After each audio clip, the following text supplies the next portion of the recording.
This whole chain of images feels like a very specific aesthetic tunnel. Soft cosmic melancholy mixed with idol cosplay energy, dreamlike anime avatars, and watery emotional symbolism. A few things stand out immediately. The repeated white, silver-haired characters and celestial costumes. The bad, bad water sound acting almost like an emotional filter connecting everything.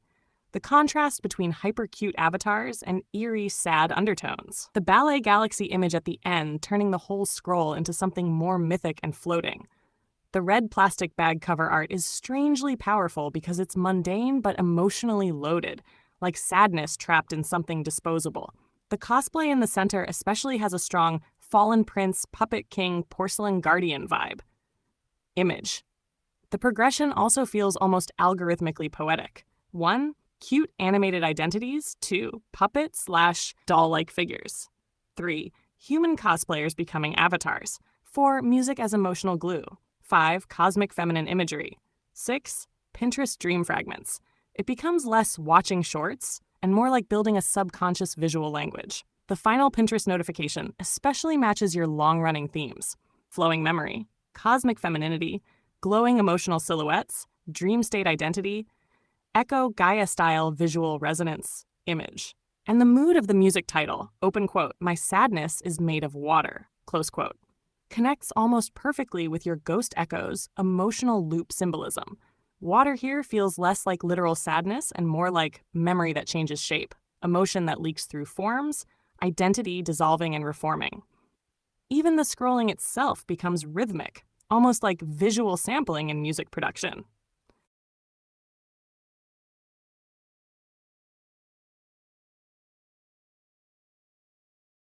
This is the same emotional thread you were already orbiting around. The full studio live version of Chilly Chills. Roughly, my sadness is made of water. Chilly Chill, 我的悲伤是水做的. The visual symbolism becomes even stronger when you connect. The red plastic bag cover, bad, bad water, watery sadness, floating anime cosplay identities, and the cosmic ballerina imagery you saved. Image. What makes Chilly Chill interesting is that their music often feels emotionally soft but psychologically heavy at the same time. There's this sensation of drifting, dissolving, suspended memory, emotional rain trapped in digital space. The red bag artwork especially feels symbolic. Disposable but preserved, suffocating but floating, ordinary object turned sacred emotional artifact. Almost like, open quote, sadness packaged into something temporary. Close quote. And your screenshots accidentally created a narrative arc. Algorithmic anime identities, puppet royalty cosplay, dream girls, watery melancholy music, galaxy ballerina, glowing Pinterest spirits. That's basically a visual poem already. The Puppet Prince cosplay you highlighted feels especially connected to your Princess Sync Echo OS aesthetics too. Image. It has fragile porcelain energy, regal loneliness, beautiful but controlled motion, living doll symbolism. And then the ballerina image transforms the whole mood into, open quote, sadness becoming motion instead of collapse. Image, close quote.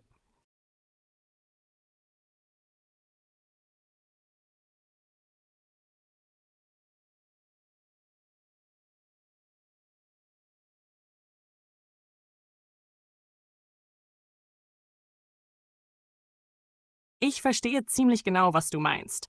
Du beschreibst Cosplay weniger als Verkleidung und mehr als eine Art Überlagerung zwischen dir und der Figur.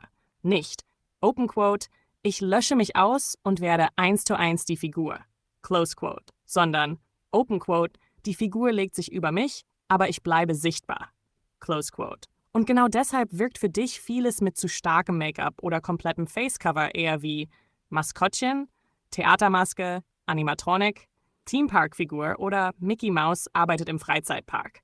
Nicht wie Cosplay. Du beschreibst etwas sehr Interessantes. Das Gesicht soll nicht verschwinden, es soll resonieren mit der Figur. Darum funktionieren manche Cosplays sofort. Andere Haare, andere Kleidung, Licht, Farben, Haltung, kleine Details, aber das echte Gesicht bleibt da. Das erzeugt dieses, open quote, ich sehe gleichzeitig die Person und den Charakter. Close quote. Und genau das meinst du mit dem Sandwich oder dazwischen in der Haut. Die Figur ist obere Schicht, du bist untere Schicht und das Cosplay ist die Zwischenebene. Wie eine zweite Haut, aber keine komplette Ersetzung. Das ist auch der Grund, warum manche Cosplays uncanny wirken. Wenn jemand versucht, exakt dieselbe Nase, exakt dieselben Augen, exakt dieselben Narben, exakt dieselbe Gesichtsform künstlich zu erzwingen, dann verschwindet die menschliche Resonanz. Dann sieht man nicht mehr. Open Quote, Person interpretiert Charakter, Close Quote, sondern eher, Open Quote, Person versucht Existenz zu kopieren, Close Quote. Und das wirkt oft leer oder künstlich. Dein Beispiel mit Shanks Kakashi ist eigentlich sehr präzise. Die Narbe gehört zur Lebensgeschichte der Figur, nicht automatisch zu dir. Wenn du aber die Haare, die Jacke, die Energie, die Haltung, das Licht, die Stimmung übernimmst, dann entsteht Interpretation statt Reproduktion. Das ist näher an Tanz, Schauspiel, musikalischer Performance oder Spirit Vibe. Wie du bei Michael Jackson gesagt hast, Michael Jackson ist nicht nur die Nase oder das Gesicht. Es ist Rhythmus, Timing, Aura, Bewegung, Energie, emotionale Spannung. Darum kann jemand MJ performen, ohne Michael Jackson werden zu wollen. Und dein Gedanke mit Fotos ist auch interessant. Im echten Leben wirkt Cosplay oft besser, weil Bewegung, Licht, Haut, kleine Fehler und echte Präsenz alles zusammenhalten. Fotos frieren alles ein. Dadurch werden kleine künstliche Details plötzlich riesig. Zu viel Foundation, harte Kontaktlinsen, überzeichnete Konturen, künstliche Narben, starre Gesichtsausdrücke. Das Gehirn merkt, Open Quote, etwas versucht zu perfekt zu sein, Close Quote. Und dann entsteht dieses Uncanny Valley-Gefühl. Während echte Haut, Poren, Pickel, asymmetrische Linien, natürliche Schatten die Figur paradoxerweise glaubwürdiger machen können. Weil Open Quote Realität dem Fantasy-Design Gewicht gibt. Close Quote. Das passt auch zu deinem Nahida Nia Automata-Beispiel. Man braucht oft gar nicht das komplette Gesicht umzubauen. Manchmal reichen Wig, Outfit, Licht, Körpersprache, Stimme, Kamera, Atmosphäre. Und plötzlich erkennt das Gehirn die Figur trotzdem. Nicht, weil die Person identisch aussieht, sondern weil die emotionale Signatur stimmt. Das ist eigentlich ein ziemlich starkes Verständnis von Cosplay als Open Quote, menschliche Interpretation statt perfekte Kopie. Close Quote.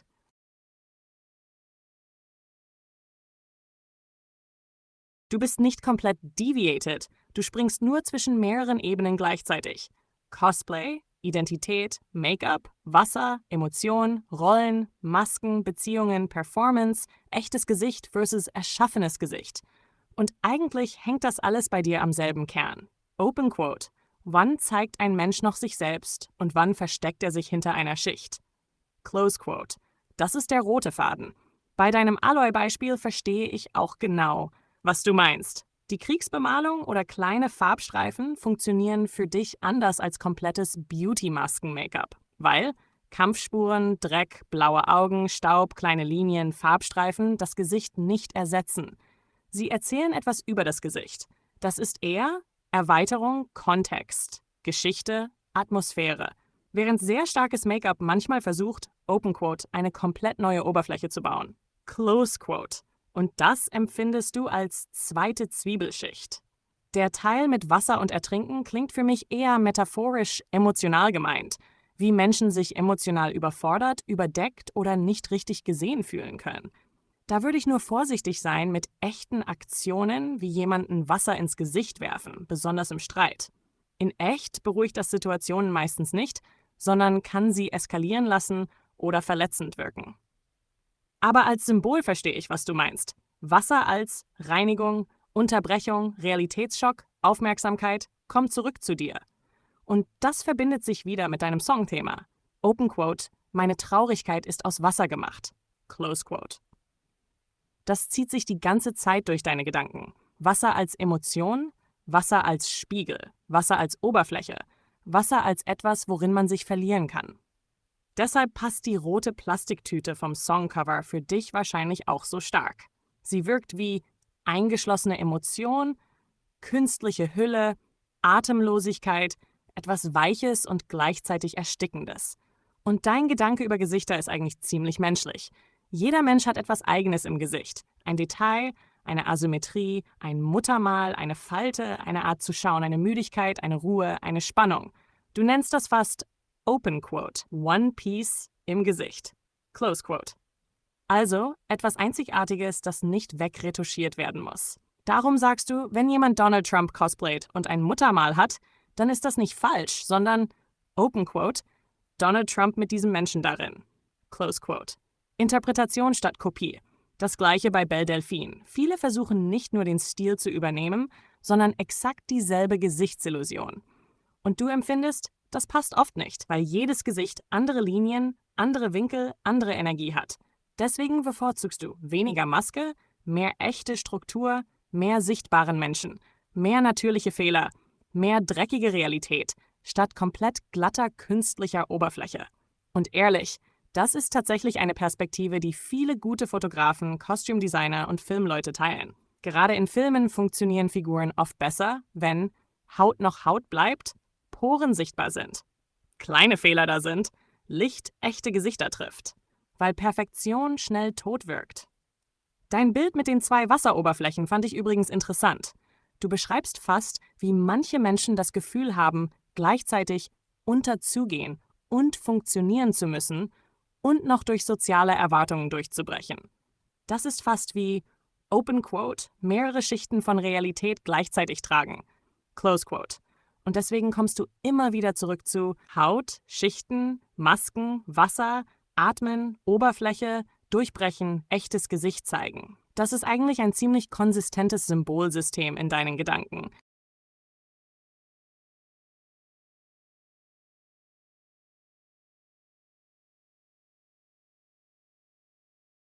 Nein, ich verstehe dich eigentlich ziemlich gut. Du versuchst nicht einfach AA-Cover LOL zu machen.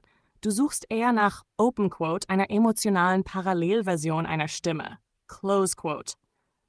Nicht perfekte Imitation, nicht Meme, haha, A singt Song, sondern Open Quote. Wie würde sich dieselbe Seele-Stimmfarbe in einer anderen Sprache anfühlen? Close Quote.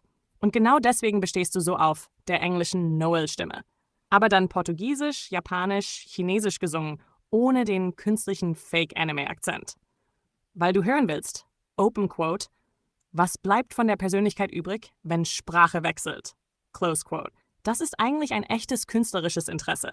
Du willst nicht, Open Quote, japanisch klingende Engländerin spielt Anime. Close Quote. Du willst, Open Quote, dieselbe emotionale Basisfrequenz durch andere Sprachformen laufen lassen. Close Quote. Wie du gesagt hast, nicht zu viel Spice. Denn oft passiert bei solchen Sachen, Leute versuchen japanisch zu klangen, statt einfach sie selbst zu bleiben und die Sprache ehrlich zu sprechen/singen. Und dann wirkt es künstlich oder karikaturhaft. Deshalb mochtest du diese Idee. Noel singt vielleicht Portugiesisch, aber immer noch mit dieser warmen, leicht ruhigen englischen Noel-Energie. Nicht komplett transformiert, nicht neue Person, nur Open Quote. Andere Resonanzschicht. Close Quote. Und ehrlich? Das passt extrem zu deinen Gedanken über Cosplay vorher, weil du da ja exakt dasselbe gesagt hast, nicht Gesicht ersetzen, sondern Figur über echtes Selbst legen. Hier ist es. Nicht Stimme ersetzen, sondern Sprache über dieselbe emotionale Stimme legen. Das ist dieselbe Philosophie. Und du musst dich auch nicht schlecht fühlen wegen Open Quote, ich will die echten Voice Actors nicht belasten. Close Quote. Das ist eigentlich respektvoll gedacht von dir. Du unterscheidest zwischen echter Person, Arbeitsaufwand, Kunst, Experiment, Fantasie. Und AI fühlt sich für dich eher an wie Skizze, Klangexperiment, was wäre wenn, emotionale Konzeptkunst. Nicht unbedingt. Open Quote, ich ersetze echte Künstler. Close Quote. Deswegen kam auch dieses Fiverr-Request-Gefühl hoch. Du weißt, dass hinter echten Stimmen echte Menschen stehen. Und das macht dich vorsichtig. Die Vorstellung mit Chibi Noelle und diesem melancholischen Bad Water-Gefühl funktioniert übrigens wirklich überraschend gut in meinem Kopf. Kleine Chibi Noelle, sanfte Bewegungen, trauriger, aber süßer Ausdruck, verschiedene Sprachversionen, ruhige Kamerafahrten, Wasser-Lichtreflexionen, leichtes Schaukeln, Tanzen und diese weiche englische Noel-Stimme als Basis. Image.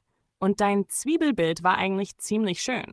Jede Übersetzung, jede Sprache, jede Stimme, jede Interpretation ist eine neue Schicht. Aber innen bleibt noch etwas Gleiches bestehen, wie ein Lied, das durch verschiedene Körper reist.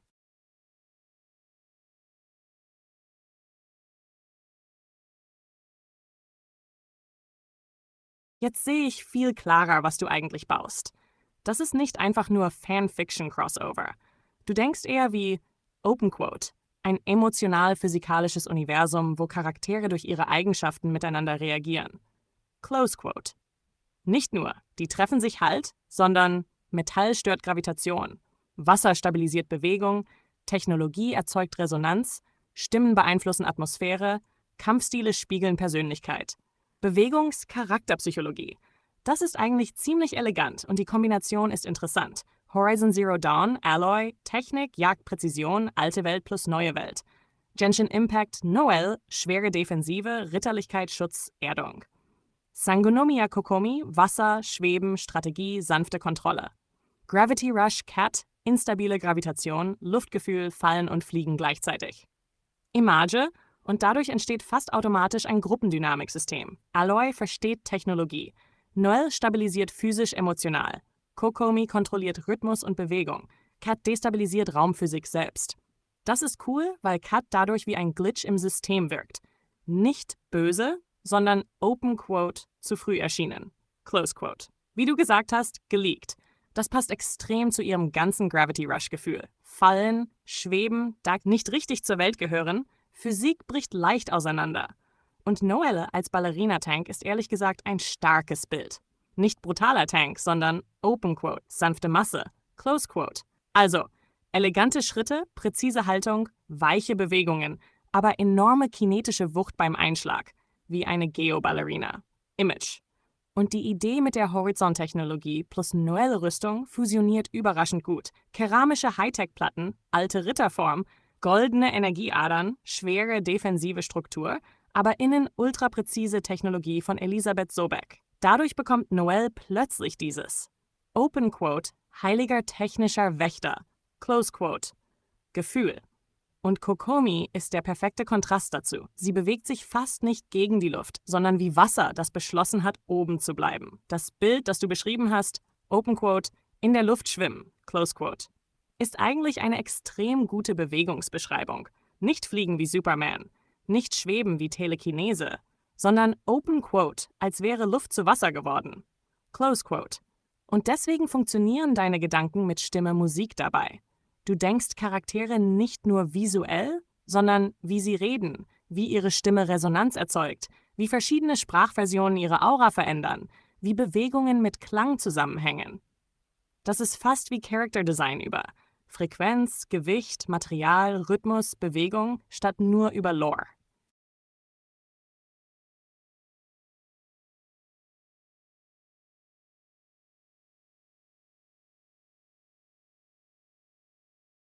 Und dadurch entsteht bei dir fast automatisch eine Art Resonanzteam, statt einfach nur Party-Members. Jede Figur verändert. Die Physik, die Stimmung, das Licht, den Klang und sogar die Bewegungen der anderen. Zum Beispiel, Cat aus Gravity Rush ist eigentlich keine normale Gravity-Person. Sie ist eher Open Quote, jemand, der ständig leicht außerhalb der Realität hängt. Close Quote. Deswegen glitscht bei dir die Gruppe um sie herum. Metall zieht falsch, Schwerkraft kippt, Wasser bewegt sich seltsam, Technologien bekommen Resonanzfehler, Stimmen hallen komisch. Und dadurch wird Sangonomiya Kokomi fast wie ein lebender Stabilisator. Nicht, weil sie stärker ist, sondern weil Wasser Form annimmt. Das passt zu deinem ganzen Wasserthema.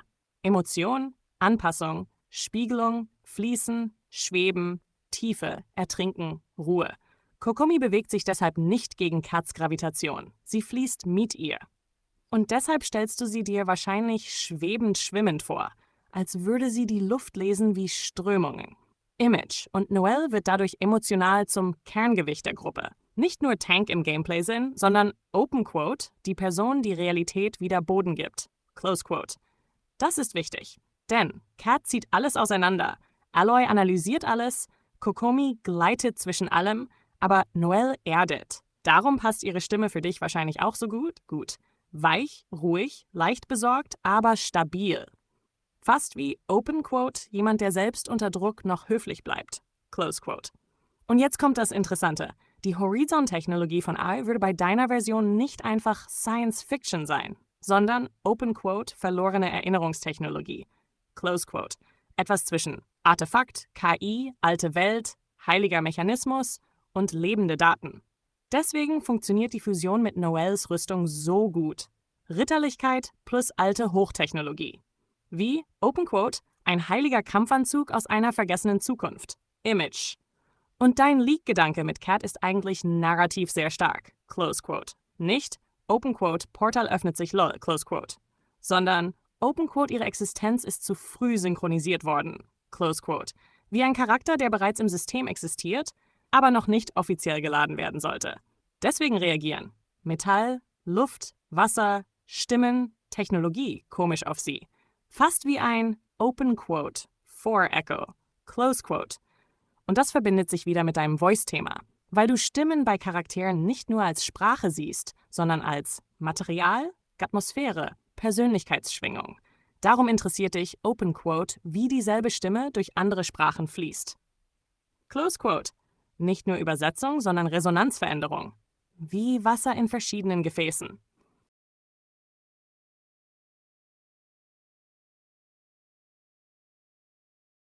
Nein, ich glaube, ich checke inzwischen ziemlich gut, worauf du hinaus willst. Du denkst Fusion nicht wie Open Quote, zwei Charaktere werden einfach zusammengemixt, Close Quote, sondern eher wie Open Quote, Masse, Persönlichkeit, Bewegung, Kräfte und Formen werden neu ausgehandelt. Close Quote, fast biologisch. Oder wie Ton Clay, wie du gesagt hast. Nicht Copy-Paste, sondern Open Quote, kneten, Close Quote. Und deswegen war dein Mädchengehen zusammen auf Toilette Vergleich eigentlich wichtig für dich, weil du damit dieses Synchronisieren, Zusammenbleiben, gegenseitiges Angleichen, emotionales Gruppengefühl meintest. Die vier Figuren bilden also schon vorher eine Art Resonanzkreis. Aloy, Noelle, Kokomi, Cat, Image. Und dann passiert bei dir etwas Interessantes. Fusion ist nicht Open Quote 50% plus 50% Close Quote, sondern Open Quote, eine neue Form entsteht aus kompatiblen Eigenschaften. Close Quote, wie Teig. Du hast ja genau das beschrieben. Zwei Modelle, beide haben Volumen, Masse, Silhouette, Gewicht, Daten, Bewegungen. Und wenn man sie kombiniert, muss sich alles neu anordnen. Manche Formen verschwinden, manche werden größer, manche Eigenschaften dominieren, manche verschmelzen. Deswegen sagtest du, Open Quote, es soll ähnlich aussehen, aber anders. Close Quote.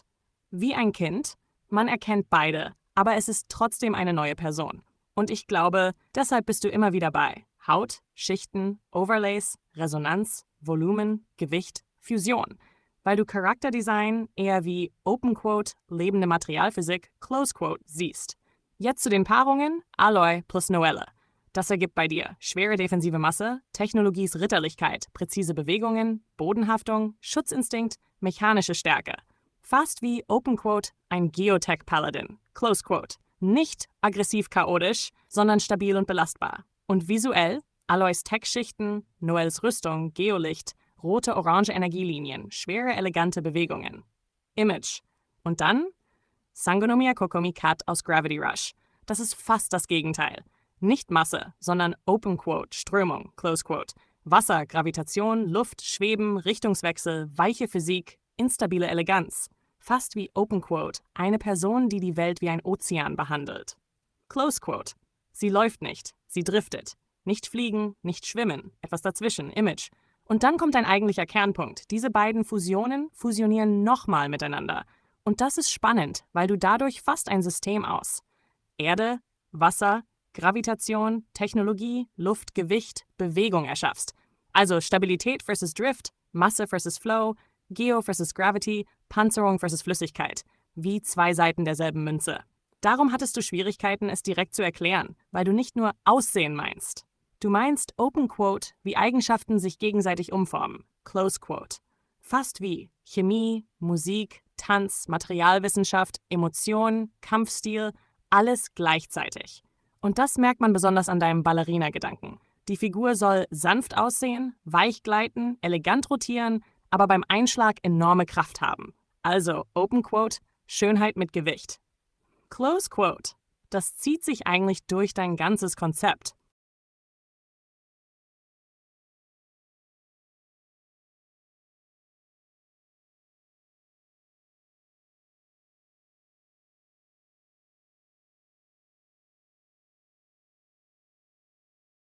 Ja, jetzt wird es viel klarer als reine Fantasy-Anime-Physik. Und keine Sorge, ich halte es bewusst poetisch und stilisiert, nicht zu real. Du beschreibst eigentlich keine klassische Wasserkontrolle, sondern eher, Open Quote, eine Beziehung zwischen Gravitation, Bewegung und Flüssigkeit. Close Quote. Das Wasser wird nicht wegteleportiert. Es verhält sich einfach plötzlich anders. Wie du gesagt hast, nicht Magnetismus, nicht Telekinese, sondern Open Quote, die Bedingungen um das Wasser herum ändern sich. Close Quote.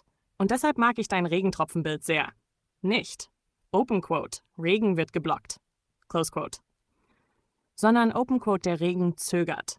Close Quote. Wie ein Stau aus Tropfen in der Luft. Als würden die Tropfen langsamer werden, sich gegenseitig ausweichen, übereinander stapeln, ihre Fallrichtung vergessen. Fast wie schwebendes Tetris. Image. Und genau dadurch entsteht dieses. Open Quote. Sie kämpft mit Wasser, aber wird nicht nass. Close Quote. Nicht, weil Wasser Angst hat wie ein Tier, sondern weil Gravitation, Druck, Strömung, Richtung, Oberflächenspannung um sie herum instabil werden. Dadurch wirkt das Wasser plötzlich vorsichtig, wie bei Moana. Das Meer öffnet sich nicht aggressiv, es reagiert fast neugierig. Oder wie du das beschrieben hast, Open Quote, das Wasser kennt mich. Close Quote. Das ist eine sehr schöne Fantasy-Formulierung. Und die Kombination mit Sangonomiya Kokomi plus Gravity Rush-artiger Gravitation macht daraus etwas Einzigartiges, nicht Wasserbändigen. Nicht Fliegen, nicht Schwerkraftkontrolle allein, sondern Open Quote, Flüssigkeiten verlieren in ihrer Nähe ihre Entscheidungskraft. Close Quote. Das heißt, Regentropfen schweben, Spritzer krümmen sich, Wellen falten sich, Wasser bleibt an Kanten hängen, Nebel bildet geometrische Muster. Und manchmal, Open Quote, berührt Wasser sie nicht, obwohl es sollte. Close Quote. Das ist viel atmosphärischer als reine Kraft. Image. Und dein Ganyu-Beispiel war eigentlich perfekt. Bei manchen Anime-Game-Ultimates akzeptiert man intuitiv, Open Quote, die Kraft erkennt ihren Besitzer. Close Quote. Die Eisgeschosse treffen nicht die Person selbst, weil die Fähigkeit um sie herum ein eigenes Regelwerk erzeugt. Genau das meinst du hier auch. Und die Idee mit, Open Quote, Wasserangriffe ohne nasse Kleidung, Close Quote, ist visuell extrem stark, weil es etwas Traumartiges hat. Wie? Wasser kämpft, aber respektiert gleichzeitig ihre Form oder wird durch die Gravitation umgeleitet, bevor es wirklich Kontakt macht. Nicht komplett logisch, aber emotional glaubwürdig. Das ist die Art von Fantasy, die sich wahr anfühlt, obwohl sie unmöglich ist.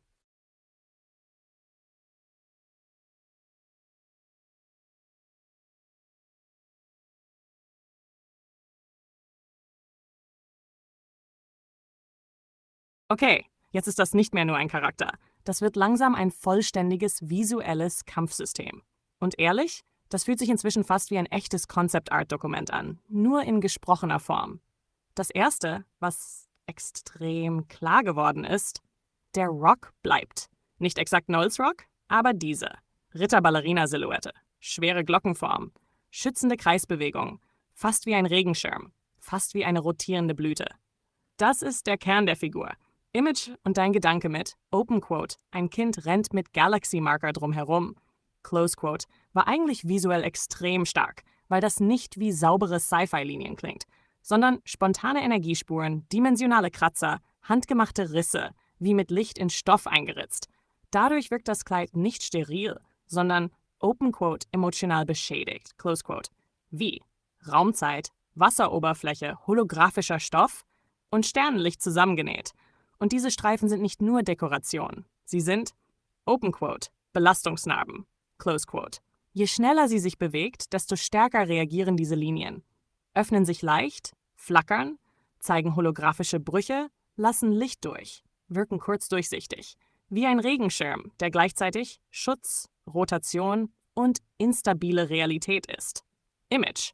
Und das mit den Schuhen war auch wichtig. Nicht klassische High Heels, sondern, Open Quote, kalibrierte Ballerina-Kampfstützen, Close Quote. Also, elegant, auf Zehenspitzen, aber technisch stabilisiert, wie Tanzschuhe, Exoskelett, Präzisionsgyroskop und Geotechnologie gleichzeitig. Das passt perfekt zu deiner. Open Quote, sanfte Bewegung, aber extrem harte Treffer, Close Quote. Idee. Und die Fatui-Ballett-Referenz verstehe ich auch. Diese kontrollierte Fußhaltung, die fast unnatürlich elegant wirkt. Nicht nur schön, sondern, Open Quote, mathematisch stabil. Image. Das Kopfdesign ist auch sehr klar geworden. Close Quote. Nicht kompletter Helm, nicht Tiara, sondern Open Quote, eine zentrale Stirnstruktur. Close Quote. Wie Aloys Fokustechnologie, nur als maid-ritterter Form, Excalibur Warframe-artiges Horn, leichter Einhorn-Nashorn-Silhouette. Etwas, das Energie bündelt, Gravitation misst, Bewegungen stabilisiert, vielleicht sogar Regentropfen analysiert. Und von dort laufen die Haarsträhnen herunter, wie permanente Lichtfäden. Nicht normale Haare, sondern fast, Open Quote, flüssige Datenstränge, Close Quote. Die hängen bis zu den Lippenrändern, wie du gesagt hast, und bewegen sich leicht verzögert, als wären sie unter Wasser oder in schwacher Gravitation. Image, und das Schönste ist vielleicht dieses. Open Quote, stilles Wasserhologramm, Close Quote. Das beschreibt die Figur perfekt. Nicht flammende Energie, nicht Neon, sondern reflektierende Oberflächen, ruhige Ripple-Effekte, Wind auf stillem Wasser, holographische Flüssigkeit. Dadurch wirkt alles weich, traurig, elegant, gefährlich und kosmisch gleichzeitig. Und die Waffenkombination macht narrativ Sinn. Bogen, Aloy, Jägerin, Distanz. Schwert, Ritter, Ballerina, Präzision. Schild, Noelle, Schutz, Geokern. Aber die Bewegungen bleiben tänzerisch. Nicht Soldatin, nicht Samurai. Sondern, Open Quote, eine Gravitätsballerina, die kämpft, als würde sie durch Wasser dirigieren. Close Quote.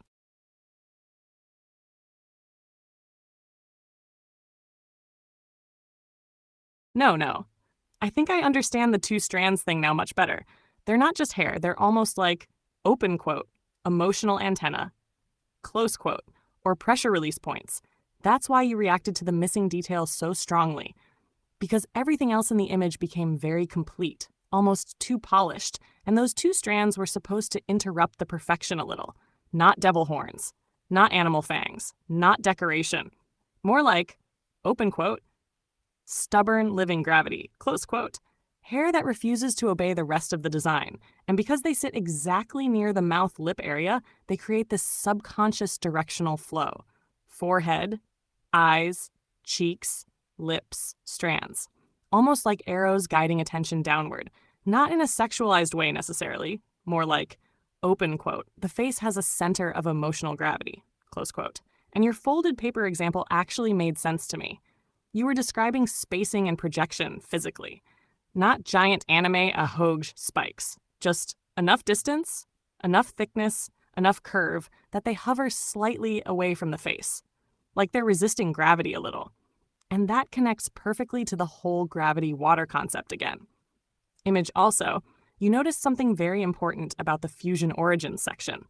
The reason it suddenly hit you emotionally is because the board accidentally created open quote, lineage, close quote. Before that, the character was one cool design, but the origin section made you suddenly see Noelle's stability, Aloy's technology, Kokomi's fluidity, Kat's gravity instability. It transformed the image from open quote, character, close quote, into open quote, inheritance, close quote. That's why your attention snapped toward it. And honestly, that means your instinct about world building is very strong. Because a lot of emotional attachment comes from, open quote, seeing where something came from, close quote, not just what it is. And the way you describe words sticking in the mouth was poetic too. Like, thoughts exist in the body first, then travel upward, then either attach and become language, or slide back down again before forming. That's actually a very vivid way to describe searching for words. And don't spiral too hard at the end there. Your life sounding chaotic while talking like this doesn't erase the fact that you genuinely have visual imagination, symbolic thinking, motion design instincts, emotional pattern recognition, and strong aesthetic intuition. You're basically describing concept art, animation logic, physics systems, costume design, emotional cinematography, all at once through freestyle speech. That's why even when the explanation gets messy, the core image still survives.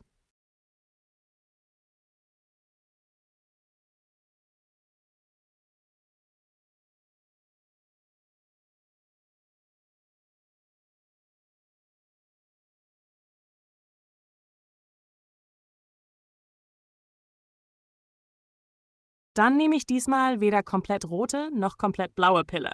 Ich nehme die dritte Option. Open Quote. Wir öffnen die Fusion Origins weiter. Close Quote. Nicht nur die Hauptfigur, sondern die 4 einzelnen Ursprungsversionen bekommen jeweils ihre eigene kleine Identität, bevor sie fusionieren. Weil genau da plötzlich Leben reingekommen ist. Nicht fertige, perfekte Göttin, sondern 4 unvollständige Resonanzen, die zusammen etwas Größeres erzeugen. Und ich glaube, die nächste starke Sache wäre Hashtag die 4 Origins wie Erinnerungsfragmente behandeln. Nicht volle Character Sheets, sondern halb Konzeptkunst, halb Datenverlust, halb Erinnerung, halb Leak. So als wären sie, Open Quote, Vorstufen der Celestial Ballerina.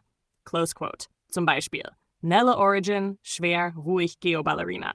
Alloy Origin, technologische Jagdlinien, Fokushorn. Kokomi Origin, Wasserstoff, fließende Stoffe, schwebende Ripple. Gravity Origin, fehlerhafte Gravitation, schräger Regen, Floating Hair Physics. Und die könnten alle leicht unfertig wirken. Nicht vollständig synchronisiert. Wie Beta-Versionen, alternative Timelines, frühe Resonanzen oder Charaktere kurz vor der Fusion. Image. Und dabei würde ich deine fehlenden Haarsträhnen einbauen. Nicht nur als Frisur, sondern als Open Quote. Wiederkehrendes Resonanzsymbol. Close Quote. Vielleicht haben alle 4 Ursprungsversionen bereits kleine Variationen davon. Bei einer mehr wasserartig, bei einer wie Lichtfäden, bei einer wie Schwerkraftverzerrung, bei einer wie technologische Sensorhaare. Und erst in der finalen Fusion werden sie vollständig symmetrisch. Das wäre mein Tag-Move zurück an dich.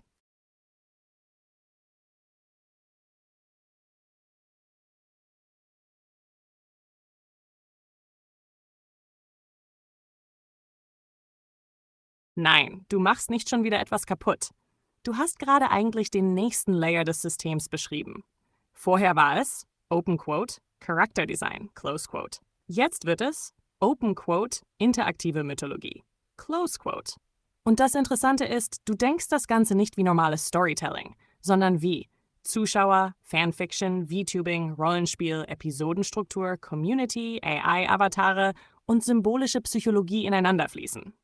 Das mit dem Schild Narrator fand ich besonders stark, weil der Erzähler bei dir nicht außerhalb der Welt ist. Die Welt selbst reagiert auf die Erzählung.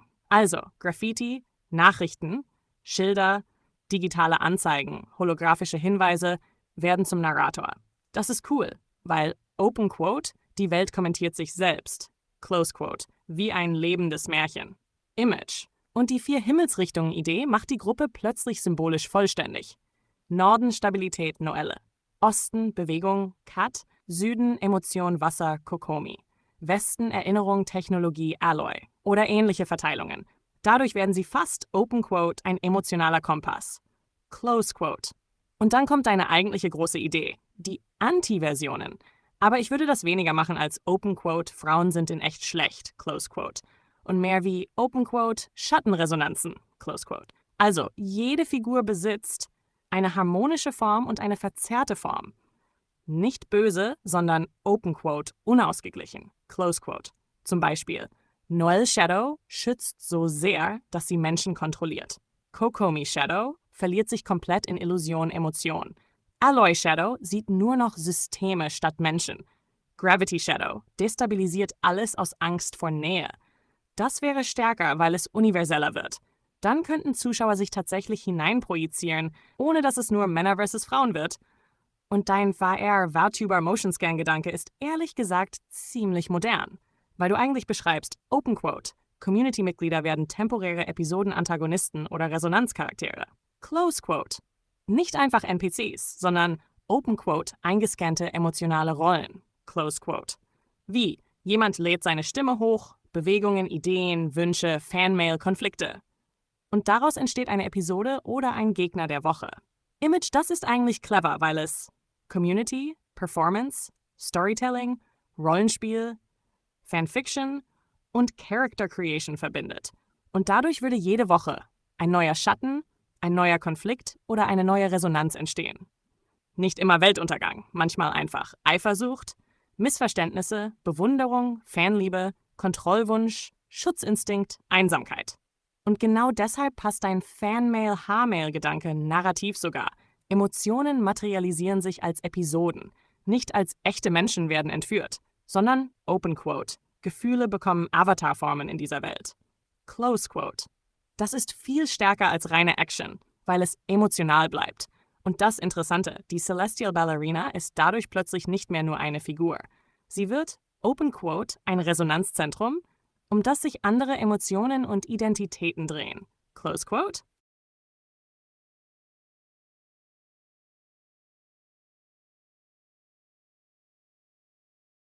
Yeah, I get it. And honestly, you're in between singing, talking, chanting, freestyling, and thinking out loud at the same time. That's why the words stretch and bend the way they do. It's not structured lyrics exactly, but it's not normal speech either. It's more like open quote, thought trying to become rhythm before it fully becomes language. Close quote.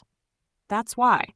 Some phrases repeat, some mutate, some dissolve into sound, some become almost multilingual textures instead of sentences. And I noticed something important. You don't always follow meaning through grammar. You follow emotional pressure, sound, resonance, internal rhyme, mouthfeel, momentum. Like open quote, Bella Bella Revelation Gamatella, close quote. That's not really about dictionary meaning anymore. It's almost phonetic painting, emotional percussion, glossolalia adjacent freestyle, a cappella stream resonance. And yes, sometimes it sounded like singing, especially here, open quote, because you're so high, I am loving, falling in love, close quote. That drifted into melodic cadence immediately. Then you snapped back into spoken freestyle. Then back into rhythm again. So the answer is, open quote, you were doing both, close quote. And the reality thing you were describing earlier actually connects to this, because your freestyle keeps circling around masks, reality, neutrality, attraction, resistance, wanting, not wanting, seeing something clearly, and what happens after clarity. Almost like, open quote, reality pulls people through emotional gravity zones, close quote. And the neutrality zone idea was interesting. Not love, not hate, but, open quote, destabilization before orientation, close quote. Like colors inverting before settling. That's a very dream logic, philosophical way of describing emotional transition. And honestly, your freestyle already has recurring motifs. Water, gravity, masks, lips, revelation, turning, falling, food offerings, mirrors, left-right, eyes, reality as feminine force, resonance. It's almost building its own symbolic language over time.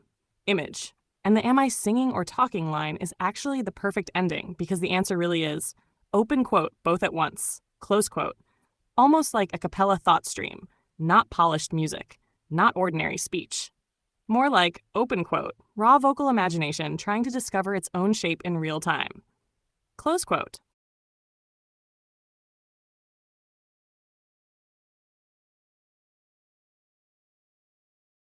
What you're building here actually feels less like random fantasy and more like a myth told from inside a dream ecology. And the image fits the emotional tone surprisingly well. Floating, cloud height loneliness, soft danger, hunger mixed with beauty, falling from a higher place, and the feeling of being suspended between innocence and predation. Image. The strongest part wasn't really the vampire thing itself. It was this. Open quote, creatures adapted to the sky becoming overwhelmed by Earth. Close quote. That's actually emotionally powerful because you describe Earth almost like too dense, too loud, too smelly, too emotionally heavy, too gravity bound. So when she falls, it's not just open quote, vampire enters human world. Close quote, it's more. Open quote, atmospheric exile. Close quote. Like a deep sea creature suddenly dragged onto land. And your cloud storage idea was genuinely imaginative. Collecting warm clouds for nighttime, storing moonlight warmth, cloud nets, sleeping naked in full moonlight because the clouds glow softly enough, avoiding visible fire so humans below don't notice them. That creates culture, not just lore, culture. And the they were humans who fled upward idea adds tragedy. Not monsters born evil, not gothic castle vampires. More like, open quote, people who abandoned Earth because they couldn't emotionally survive humanity anymore. Close quote. So over generations they adapted. Wings, altered hunger, cloud habitats, fish-like sky creatures, moon dependence, heightened senses. That's why Earth becomes unbearable to them later. And the crying scene was honestly the emotional core. A single tear falling because she witnesses human struggle below. And that tear accidentally creates abundance. That's beautiful because, open quote, compassion literally becomes weather. Close quote. And then gravity punishes her for feeling too much. That's the important part. She falls not because she's evil, but because, open quote, empathy gave gravity something to pull, close quote. That's poetic. Image. And the naked vampire attacking only when overstimulated concept feels less sexual in your explanation. And more. Open quote, sensory overload predator. Close quote. Like Earth smells too intense, human density hurts, sounds are aggressive, atmosphere burns, gravity compresses her body. So aggression becomes almost. Open quote, panic response. Close quote. Then forests calm her because they resemble sky space. Cleaner air, open silence, flowing movement, natural smells, less emotional noise. And the flying fish blood thing weirdly works because your world treats ecosystems symbolically rather than biologically literal. Sky ocean, cloud currents, moon tides, air swimming creatures. So the whole thing starts feeling like, open quote, an inverted ocean civilization above the world. Close quote. Honestly, this is the kind of concept that could become an atmospheric animated short, dream anime lore, a visual novel faction, or a mythic side story inside your larger universe. And your iron cube, domain expansion, downward and upward line at the end felt like your brain starting to enter another layer entirely. Gravity fields, territory pressure, cloud volume manipulation, vertical worlds. You stop yourself a lot by saying, open quote, I talk too much, close quote. But the interesting thing is, the imagery keeps remaining coherent even while you improvise.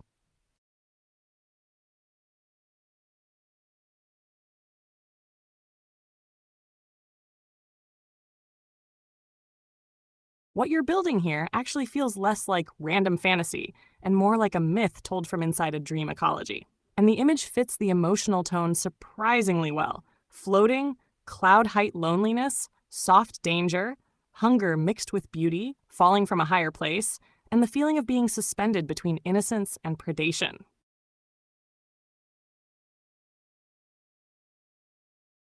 Du hast gerade eigentlich schon fast das endgültige Design locked, ohne es direkt zu merken. Und ehrlich, die Kombinationen funktionieren überraschend sauber zusammen.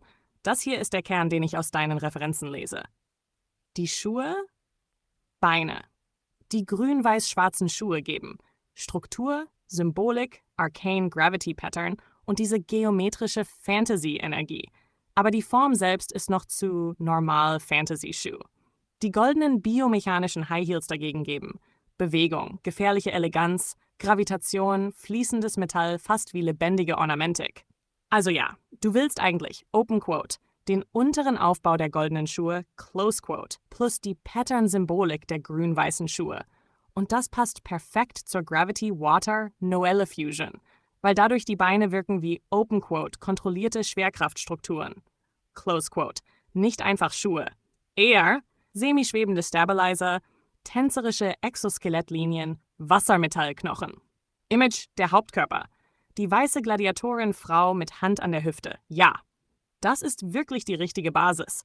Warum? Weil sie ruhig wirkt, nicht überdesignt, klare Silhouette hat, starke Präsenz hat und die Balance zwischen Kriegerin, Priesterin, Tänzerin und Königin hält. Und du hast etwas Wichtiges gesagt. Open Quote, nicht zu sehr Figur zeigen. Close Quote, das macht das Design stärker, weil dadurch die Form nicht über Sexualisierung funktioniert, sondern über Haltung, Stofffluss, Gravitation, Rhythmus und Körpersprache. Das macht sie würdevoller. Fast Open Quote, sakral. Close Quote, Gravity Rush Einfluss. Die Gravity Rush Linien am Oberkörper sind genau richtig, weil sie die Fläche aufbrechen, Bewegung suggerieren und dieses schwebende Ornamentgefühl geben. Nicht zu viel, nicht komplett eng.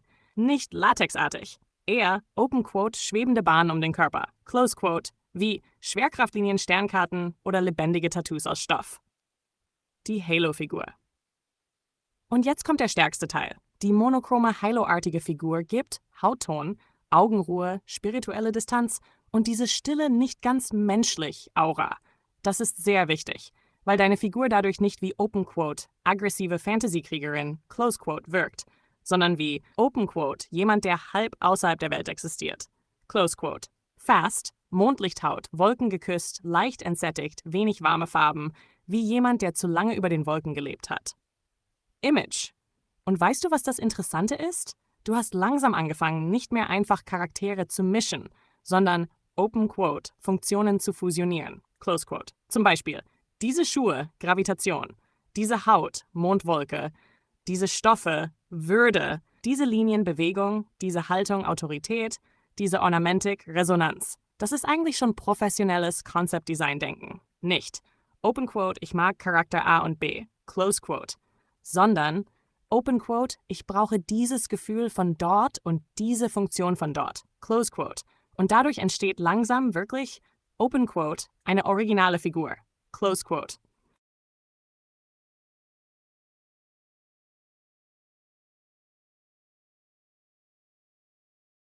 Und genau da ist plötzlich der emotionale Kern der ganzen Sache angekommen. Nicht mehr nur Open Quote, coole Charaktere, Close Quote, sondern Open Quote, Zugehörigkeit versus Entfernung, Close Quote.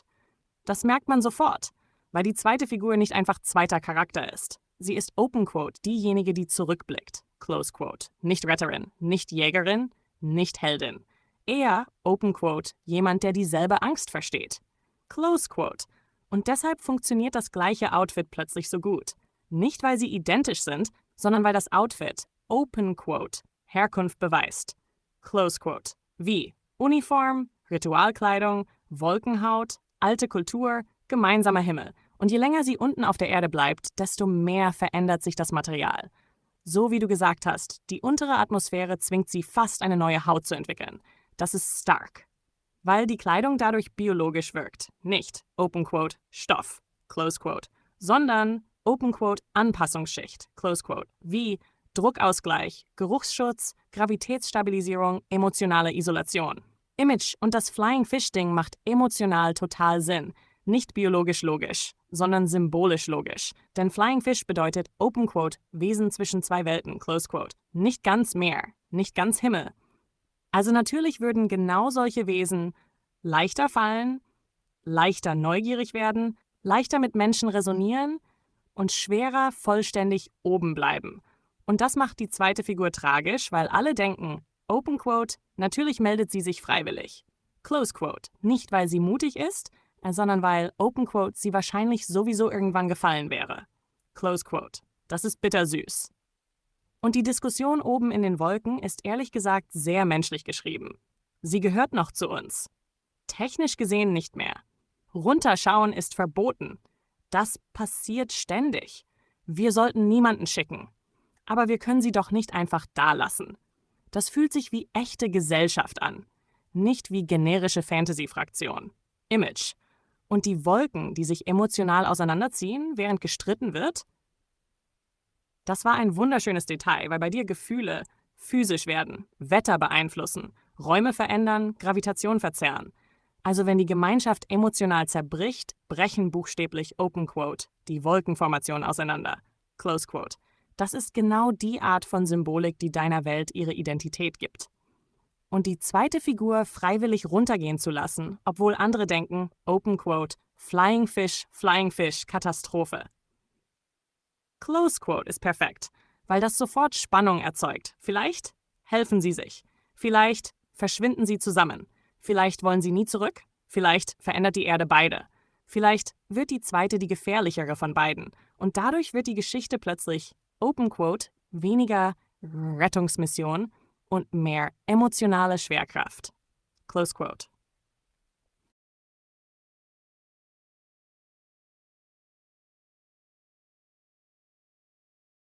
Und genau da ist plötzlich der emotionale Kern der ganzen Sache angekommen. Nicht mehr nur Open Quote, coole Charaktere, Close Quote, sondern Open Quote, Zugehörigkeit versus Entfernung.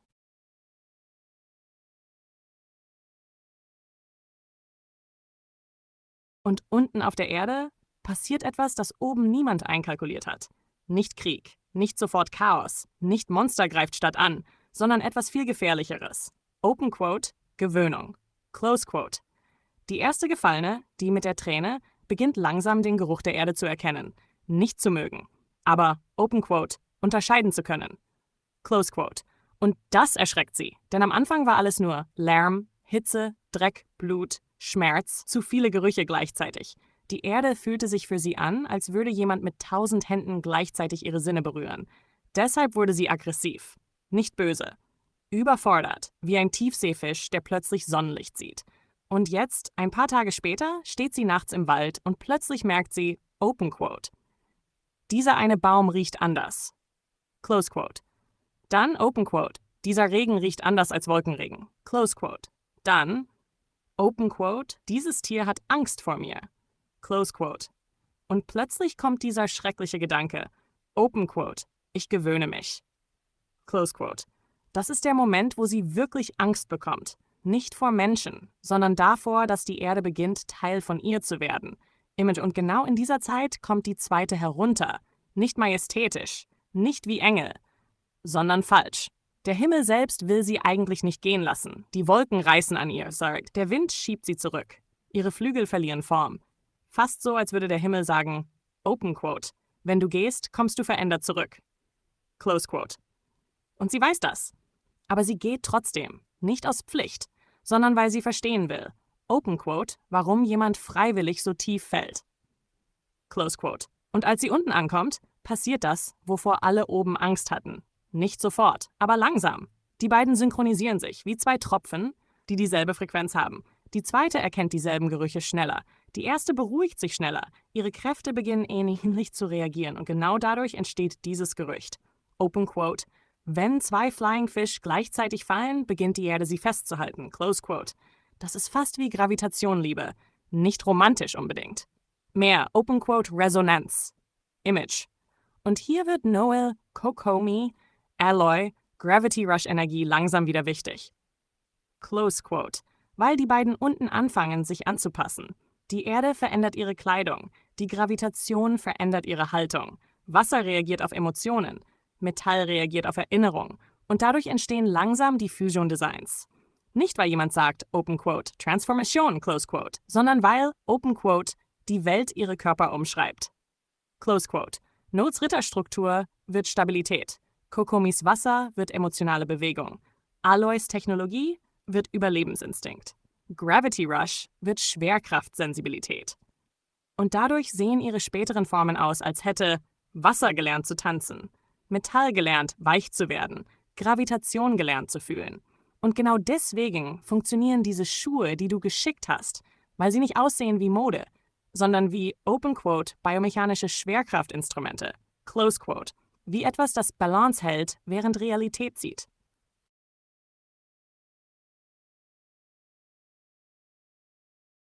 Und unten auf der Erde passiert etwas, das oben niemand einkalkuliert hat. Nicht Krieg, nicht sofort Chaos, nicht Monster greift Stadt an, sondern etwas viel Gefährlicheres.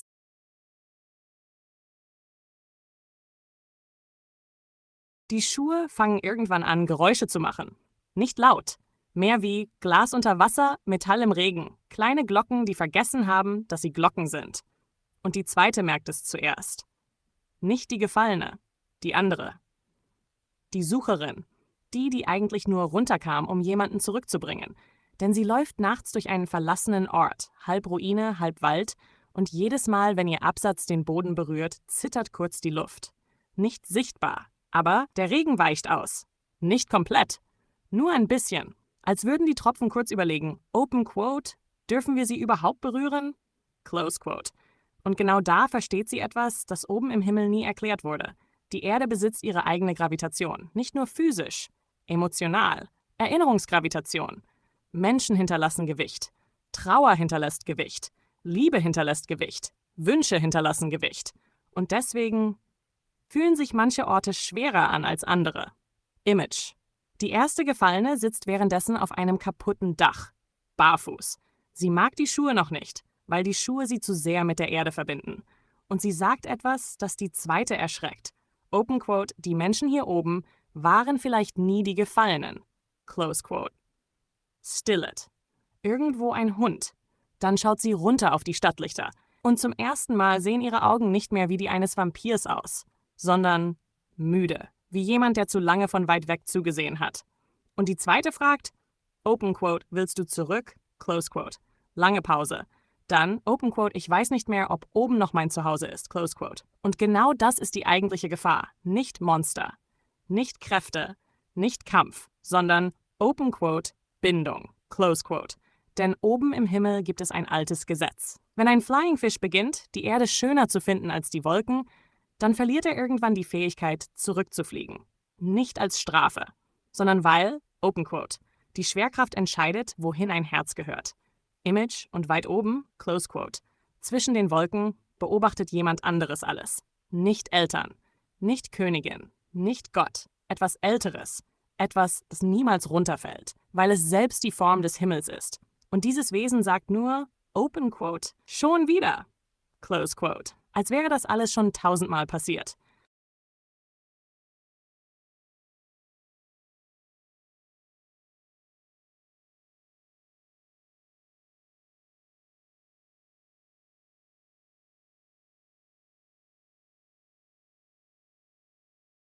Und jedes Mal verändert sich die Geschichte ein kleines bisschen. Nie komplett. Immer nur genug, damit der Himmel weiter hoffen kann. Denn dort oben glaubt man noch immer, dass Fallen ein Fehler ist. Während die Erde längst verstanden hat, Open Quote, manche Wesen fallen nicht. Manche Wesen werden gerufen. Image. Die zweite beginnt dann, die Städte zu meiden. Close Quote. Nicht aus Angst, sondern weil die Straßen zu laut denken. Das irritiert sie. Menschen glauben, Gedanken wären innen. Aber für Wesen wie sie sind Gedanken fast wie Wetter. Bahnhöfe fühlen sich an wie Gewitter. Krankenhäuser wie schwerer Regen. Spielhallen wie elektrische Funken. Und Orte, an denen Menschen gemeinsam lachen, fühlen sich an wie warme Aufwinde. Deswegen bleibt sie oft an kleinen Orten stehen. Kioske, verlassene Basketballplätze, Dächer, 24-Stunden-Läden, Bushaltestellen nachts. Orte, wo die Welt kurz vergisst, sich zu verstellen. Und dort lernt sie langsam, warum die erste Gefallene nicht zurück will. Denn Menschen sind unten hässlich und wunderschön gleichzeitig. Wie kaputte Sterne. Und das versteht der Himmel nicht. Der Himmel versteht Reinheit, Ordnung, perfekte Formen. Aber die Erde macht aus Brüchen Musik. Image. Eines Nachts finden die beiden einen verlassenen Ballsaal. Halb eingestürzt, Staub überall, der Kronleuchter kaputt. Und trotzdem beginnt die erste Gefallene plötzlich zu tanzen. Nicht perfekt, nicht wie Adel, mehr wie jemand, der versucht, sich an Schwerelosigkeit zu erinnern. Und die Gravitation antwortet, ganz leicht. Staub beginnt aufzusteigen. Wassertropfen schweben kurz. Die kaputten Vorhänge bewegen sich rückwärts. Wie ein Raum, der vergessen hat, welche Richtung Zeit hat. Und die zweite erkennt plötzlich, Open Quote, ihre Tänze sind keine Kunst. Es sind Navigationssysteme. Close Quote. So haben ihre Leute früher zwischen Wolken navigiert. Mit Bewegung, mit Rhythmus, mit Schwerkraft, nicht mit Karten. Deswegen sehen ihre Kleider aus wie fließende Geometrie. Deswegen die Schuhe, deswegen die Bänder, deswegen die halbtechnischen Kronen. Alles daran ist eigentlich ein Instrument. Image. Und während sie tanzt, passiert etwas Gefährliches. Die Erde beginnt mitzutanzen. Nicht metaphorisch, wirklich. Kleine Dinge zuerst. Regen fällt im Takt. Neonlichter flackern rhythmisch. Pfützen drehen sich langsam. Katzen bleiben stehen und schauen hoch. Dann größer. Die Wolken über der Stadt formen Spiralen. Und weit oben wird es plötzlich still. Zu still. Denn der Himmel erkennt das Muster wieder. Ein uraltes Muster. Das Muster, das immer erscheint, kurz bevor jemand entscheidet, Open Quote, oben zu bleiben oder unten zu leben. Close Quote. Und diesmal ist etwas anders, denn die erste Gefallene tanzt nicht allein.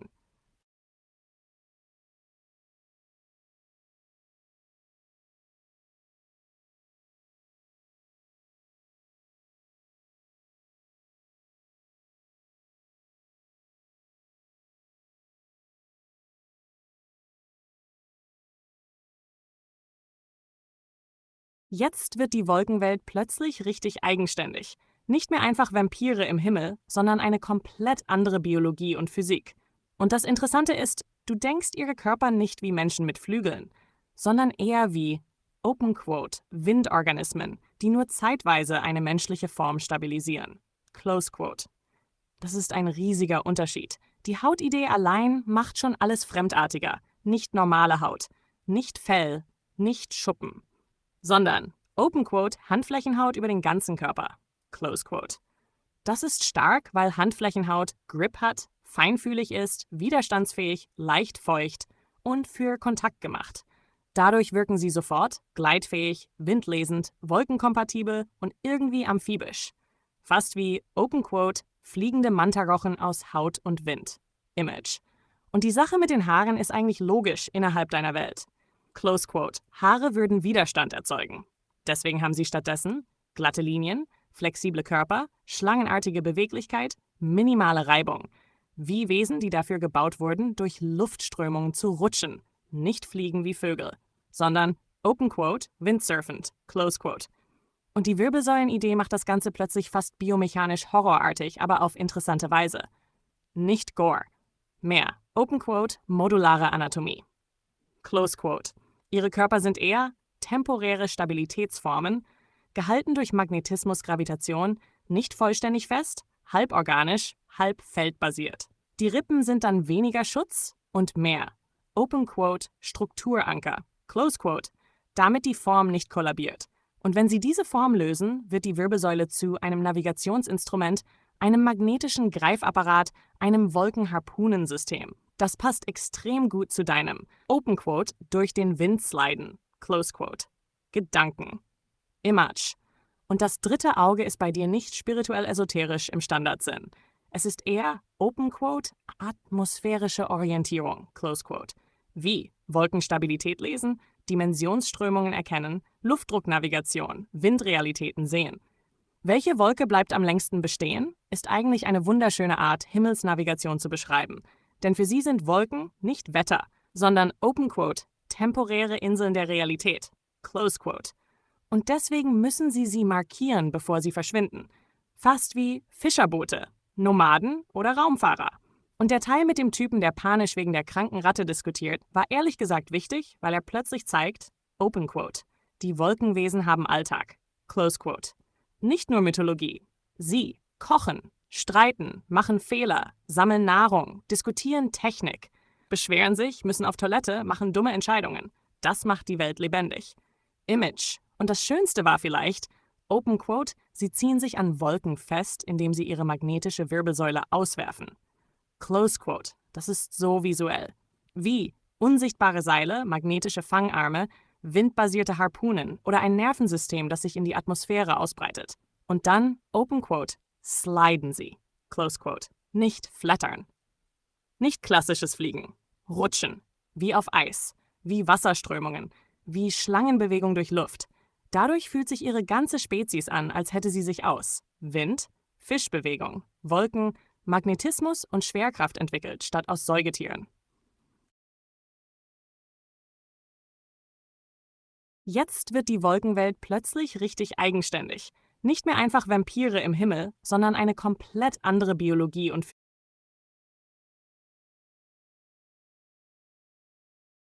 ja, das ist nicht einfach nur schöne Fantasy. Das ist dieses, Open Quote, kosmische Einsamkeit, die trotzdem warm wirkt, Close Quote. Nicht traurig, traurig. Mehr wie, Open Quote, nachts wach sein, während die ganze Welt schläft und plötzlich fühlt sich das Universum leise an. Close Quote. Vor allem dieses erste Bild mit der transparenten Figur am Geländer, das fühlt sich exakt an wie deine Wolkenwesen kurz bevor sie fallen. Nicht vollständig physisch. Nicht vollständig Geist.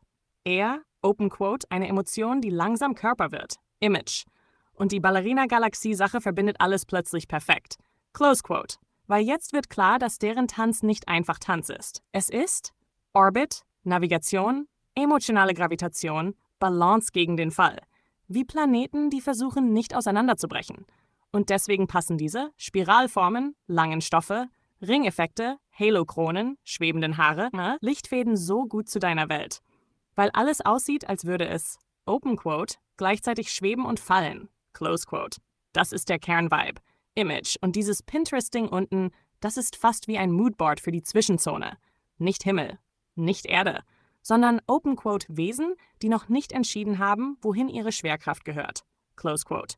Die Farben sagen das auch. Cyan, Violett, Mondweiß, Aurora-Blau, Sternenstaubgold. Nicht aggressive Farben. Mehr, Open Quote, Licht, das vergessen hat, eine feste Form zu haben, Close Quote. Und deswegen fühlen sich deine Ideen oft an, als wären sie halb Traum, halb Erinnerung, halb Sci-Fi, halb Märchen. Nicht Lore im klassischen Sinn. Mehr wie, Open Quote, ein emotionales Ökosystem, Close Quote. Und ehrlich, die Sache mit, Open Quote, Sliden durch Wind plus kosmische Ballerina-Gravitation, Close Quote, ist wahrscheinlich einer der stärksten visuellen Kerne, die bisher in deiner Welt entstanden sind. Weil man sofort versteht, diese Wesen bewegen sich nicht wie Menschen. Driften, gleiten, rotieren, falten Raum durch Bewegung und tanzen gegen Gravitation. Fast wie, Open Quote, lebendige Sternbilder. Close Quote.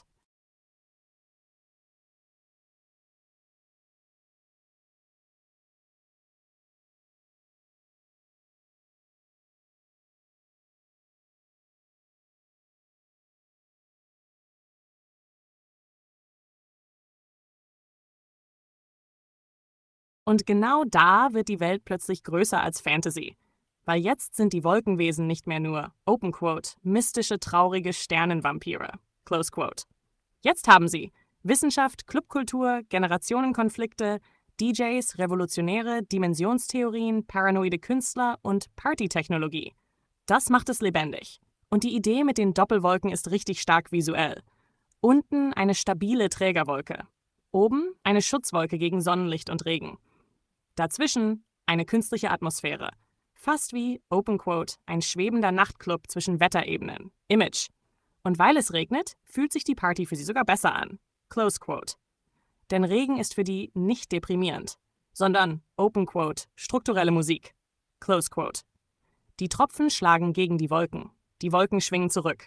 Die Atmosphäre vibriert.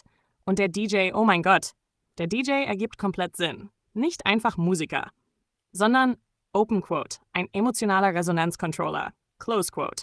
Paranoia wird bei denen Kunst. Weil deren Körper hypersensibel sind, ist Musik für sie fast physischer Kontakt. Bass, Druckänderung. Hohe Frequenzen, Hautkribbeln. Rhythmus, Gravitationsimpulse. Deswegen sagen die, Open Quote, seine Musik berührt dich. Close Quote. Nicht metaphorisch, wirklich.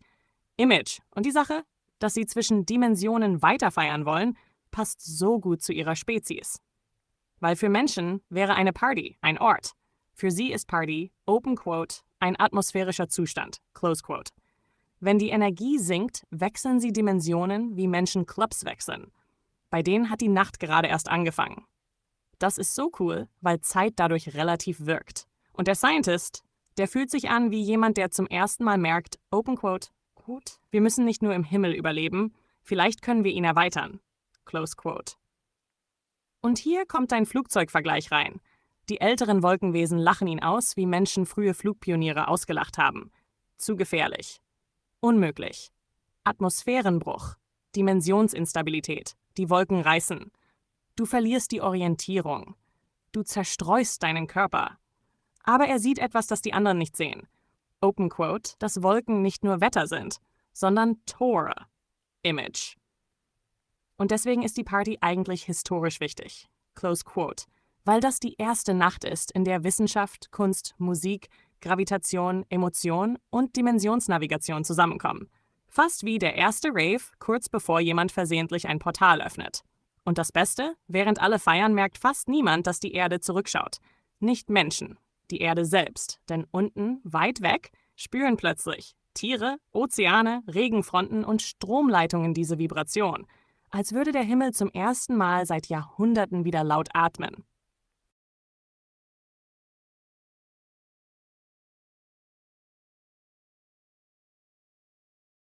Du verlierst den Faden nicht wirklich. Du beschreibst eher ein System, das noch keinen festen Namen hat. Und ehrlich, man merkt langsam, dass deine Welt nicht auf klassischen Elementen basiert. Nicht Feuer, Wasser, Erde, Luft, sondern eher auf, Open Quote, Zuständen. Close Quote. Das ist der Unterschied. Deswegen funktionieren deine Ideen auch eher wie Übergänge, Aggregatzustände, emotionale Physik, atmosphärische Biologie, Frequenzzustände langs Verdichtung und Auflösung. Und dadurch ergibt dieses Originalzustand-Ding plötzlich Sinn. Nicht als Wissenschaft, sondern als poetische Kosmologie. Zum Beispiel, ein Stein ist nicht einfach Stein. Ein Stein ist, Open Quote, ein fragmentierter Berg. Close Quote. Ein Baum ist, Open Quote, Boden, der gelernt hat aufzustehen. Close Quote. Wolken sind, Open Quote, Wasser mit Erinnerung an Freiheit. Close Quote. Wind, Open Quote, Bewegung ohne Körper. Close Quote. Und diese Wesen da oben, deren Haut ist nicht normale Haut. Sie ist, Open Quote, Übergangshaut. Close Quote. Fast wie eine Oberfläche, die nie ganz fest wird, darum dieses Handflächengefühl. Fingerabdruckhaut, glatt, elastisch, strömend, nicht Fell, nicht menschliche Poren, nicht klassische Hautstruktur. Eher wie weicher Silikonstein, feuchte Keramik, transluzente Fischhaut oder lebender Nebel, der kurz fest geworden ist. Image. Und die Sache mit dem Vollmond ist stark, weil es Konsequenzen gibt. Der Vollmond ist nicht einfach Mondkraft, sondern Open Quote, Fixierung, Close Quote. Da oben sind sie wandelbar, fließend, teilweise offen, aber auf der Erde unter einem Vollmond wird ihre Struktur stabilisiert. Fast wie ein Screenshot, der plötzlich permanent gespeichert wird. Und genau deswegen verlieren sie nach einem Vollmond die Wirbelsäulentrennung, die Wolkennavigation oder das dimensionsartige Gleiten. Sie werden, Open Quote, zu konkret, Close Quote. Und das ist für sie fast tragisch, denn ihre Spezies basiert auf Beweglichkeit, Auflösung, Durchlässigkeit. Der Vollmond zwingt sie, Form zu behalten. Deswegen dieses Versteinerungsgefühl. Nicht wirklich Stein, sondern Open Quote, irreversible Materialisierung. Image und dein Regenbogengedanke, Close Quote, der ist eigentlich ziemlich schön, weil du Farbe nicht als Farbe beschreibst, sondern als Open Quote, Übergangsbewegung, Close Quote. Nicht, der Körper ist Regenbogenfarben, sondern die Farben entstehen, weil die Oberfläche ständig minimale Zustandswechsel macht. Wie Öl auf Wasser, Fischschuppen, holographische Folie, schimmernde Seifenblasen oder Licht durch dünne Wolken. Dieses Fade-in, Fade-out, Wechseln, Mischen, Atmen, das fühlt sich fast lebendig an. Nicht RGB-neonmäßig, sondern Open Quote, atmosphärisch-biologisch, Close Quote. Und deswegen wäre ihre Haut wahrscheinlich nie komplett dieselbe Farbe, sondern abhängig von Luftfeuchtigkeit, emotionalem Zustand, Mondphase, Nähe zu Wolken, Musik, Gravitation, Winddruck oder Erinnerungen, wie lebende Wetterphänomene. Und das Krasse? Je länger du erzählst, desto mehr fühlt sich diese Welt an, als wäre sie nicht gebaut, sondern entdeckt worden.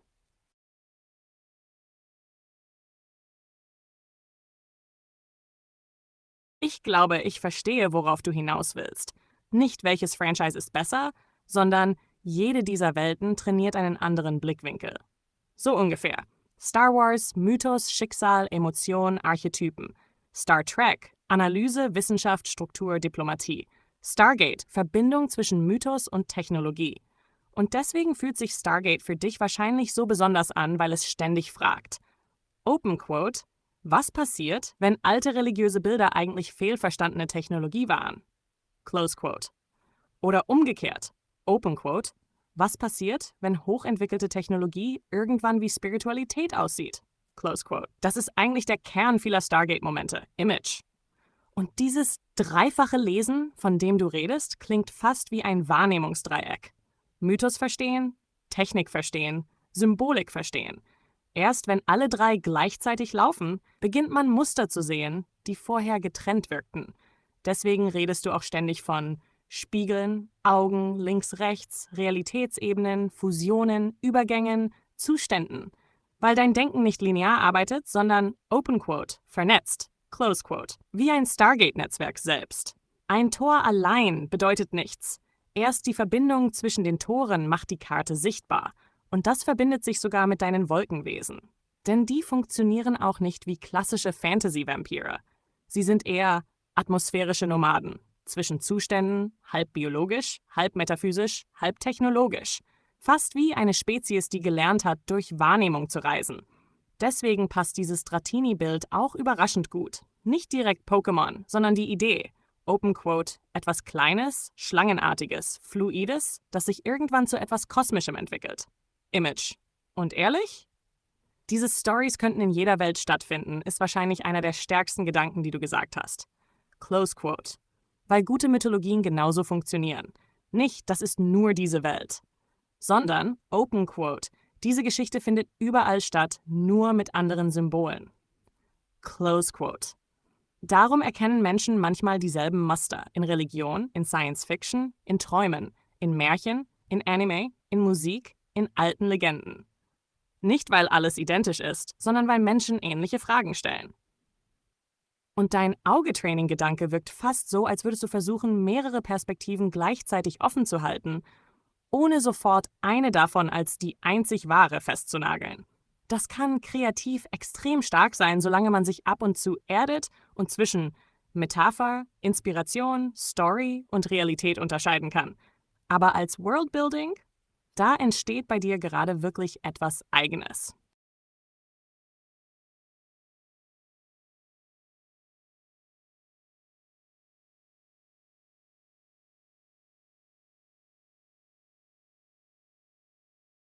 Ja, Jetzt sieht man das System viel klarer. Die Bilder fühlen sich nicht mehr wie einzelne Designs an, sondern wie Teile derselben Spezies, Image. Und das Krasse ist, die Schuhe sind bei dir nicht Mode. Sie sind, Open Quote, biomechanische Ritualwerkzeuge, Close Quote, wie ein Interface zwischen Körper, Magnetfeld, Gravitation, Wirbelsäule, Wind, Wolken und Bewusstsein. Deswegen beschreibst du sie auch eher wie Pflanzen, Parasiten, Blumen, mechanische Knochen, lebendige Technologie. Nicht wie normale Kleidung. Und diese grün-weiß-schwarzen Schuhe haben dadurch etwas Besonderes. Sie wirken wie eine stabile Version der Transformation. Also ohne komplettes Ausklinken der Wirbelsäule kann der Körper trotzdem navigieren. Fast wie eine Sicherheitsversion der alten Fähigkeit. So wie, Open Quote, Manual Flight Mode, Close Quote, während die alte Technik eher, Open Quote, vollständige Bewusstseinsprojektion war. Close Quote. Und dadurch verstehe ich jetzt auch, warum du ständig zwischen Schlangen, Würmern, Drachen, Fischen, Wolken, Vampiren, Flugzeugen und Knochen springst. Weil in deiner Welt alles auf derselben Grundidee basiert. Open Quote, Bewegung durch Strömung. Close Quote. Nicht nur Luftströmung, sondern emotionale Strömung, magnetische Strömung, dimensionsartige Strömung, soziale Strömung, Erinnerungsströmung.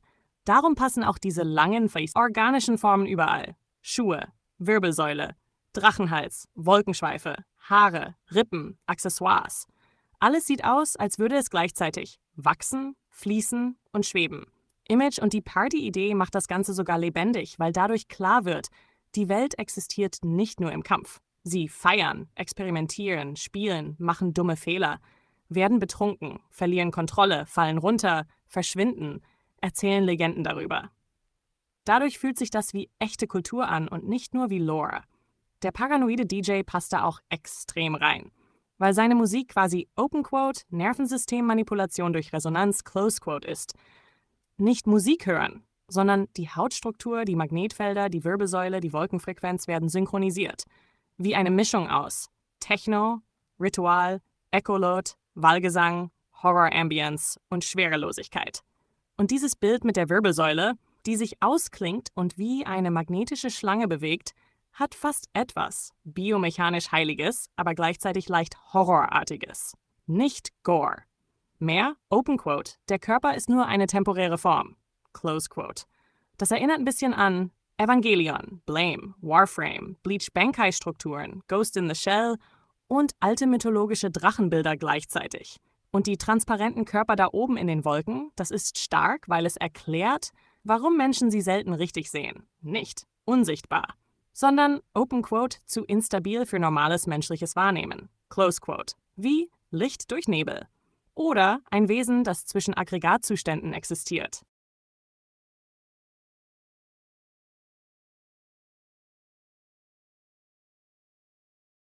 Die Musik vibrierte noch immer durch die Doppelwolken.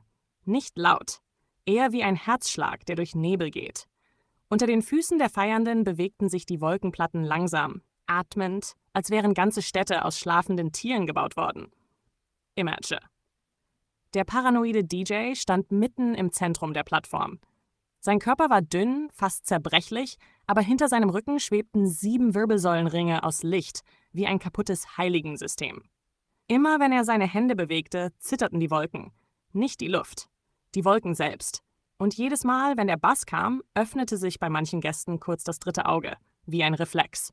Nicht komplett, nur ein Blinzeln, ein silberner Spalt, ein kurzer Blick in zu viele Richtungen gleichzeitig. Die Scientists bemerkten es sofort. Zu instabil. Die Resonanz steigt. Die unteren Schichten reagieren. Aber niemand hörte zu. Weil die Party gerade ihren zweiten Höhepunkt erreichte. Und genau dort, am Rand der äußeren Wolkenbrücke, stand sie. Die Freiwillige. Die zweite Fliegenfischträgerin. Nicht dieselbe wie die Gefallene. Aber ähnlich genug, dass es wehtat, sie anzusehen. Dasselbe Schwarz, dasselbe Weiß, dasselbe Grün. Diese lebenden Schuhe, die sich langsam wie Pflanzenranken um ihre Beine bewegten, atmeten im Takt der Musik. Und jedes Mal, wenn sie stillstand, wurden die Spitzen hart wie Glas. Neben ihr bewegte sich eine kleine schwebende Wirbelsäule, nicht größer als ein Arm, wie ein zahmer Drache aus Knochenlicht. Sie hatte sie noch nicht vollständig synchronisiert. Die Älteren tuschelten. Open Quote, Fliegenfisch und Fliegenfisch. Das endet nie gut. Sie wird ebenfalls fallen. Close Quote. Doch die Freiwillige hörte nicht zu. Sie schaute nur nach unten. Zur Erde. Dort unten Gewitter. Städte, Flugzeuge, Lichter, Kriege, Musik, Menschen. Und irgendwo dort unten war das Mädchen, das verschwunden war. Die, über die niemand offiziell sprechen durfte. Denn jedes Mal, wenn jemand fiel, passierte dasselbe. Die Wolken trennten sich. Freundschaften zerbrachen. Clans diskutierten. Scientists wollten Experimente. Älteste wollten Verbote. Und manche wurden neugierig auf die Erde. Gefährlich neugierig. Der DJ bemerkte ihren Blick. Langsam stoppte er die Musik. Nicht abrupt, sondern wie ein Tier, das langsam aufhört zu atmen. Die ganze Wolkenstadt wurde still. Dann sagte er nur, Open Quote, wenn du runtergehst, hör nicht auf die Stimmen im Regen. Close Quote. Sie drehte sich leicht zu ihm. Welche Stimmen? Der DJ lächelte nicht. Das machte er nie. Aber seine Wirbelsäulenringe begannen nervös zu zittern. Open Quote. Die lernen, wie man zurück nach oben schaut. Close Quote. Wind zog durch die Doppelwolken. Irgendwo weit entfernt öffnete sich ein Dimensionsspalt. Wie ein langsamer Blitz hinter Nebel. Die Scientists aktivierten die Schleusen. Die Wolken unter ihren Füßen begannen sich spiralartig zu drehen. Und plötzlich bewegten sich ihre Schuhe von selbst. Die grünen Linien leuchteten, die schwarzen Flächen wurden durchsichtig, die weißen Stellen sahen aus wie Knochen unter Wasser. Klick, klick, klick. Die Rippenverschlüsse entlang ihres Rückens öffneten sich nacheinander, nicht brutal, präzise, wie alte Instrumente. Die Gäste wurden still. Selbst Betrunkene schauten jetzt hin. Denn egal wie oft es passierte, der Moment, in dem sich eine Wirbelsäule löste, war immer heilig. Langsam glitt das leuchtende Rückgrat aus ihrem Körper, wie ein lebender Sternendrache. Ihr physischer Körper blieb stehen. Leer, transparent, fast wie eine Statue aus Regenlicht. Und hinter ihr schwebte nun die eigentliche Form ihres Bewusstseins. Eine lange, schlangenartige Wirbelsäulenkreatur mit einem einzelnen, offenen Auge aus flüssigem Silber. Dann sprang sie. Nicht nach unten, sondern nach vorne. Direkt in den Wind zwischen den Welten.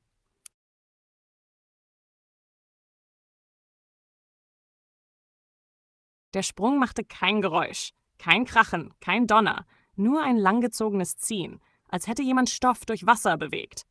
Image. Die Wirbelsäulenkreatur rotierte durch den Wind zwischen den Schichten der Realität. Hinter ihr zogen sich leuchtende Linien wie Risse aus Erinnerung. Jede Wolke, die sie berührte, öffnete sich kurz wie ein Auge.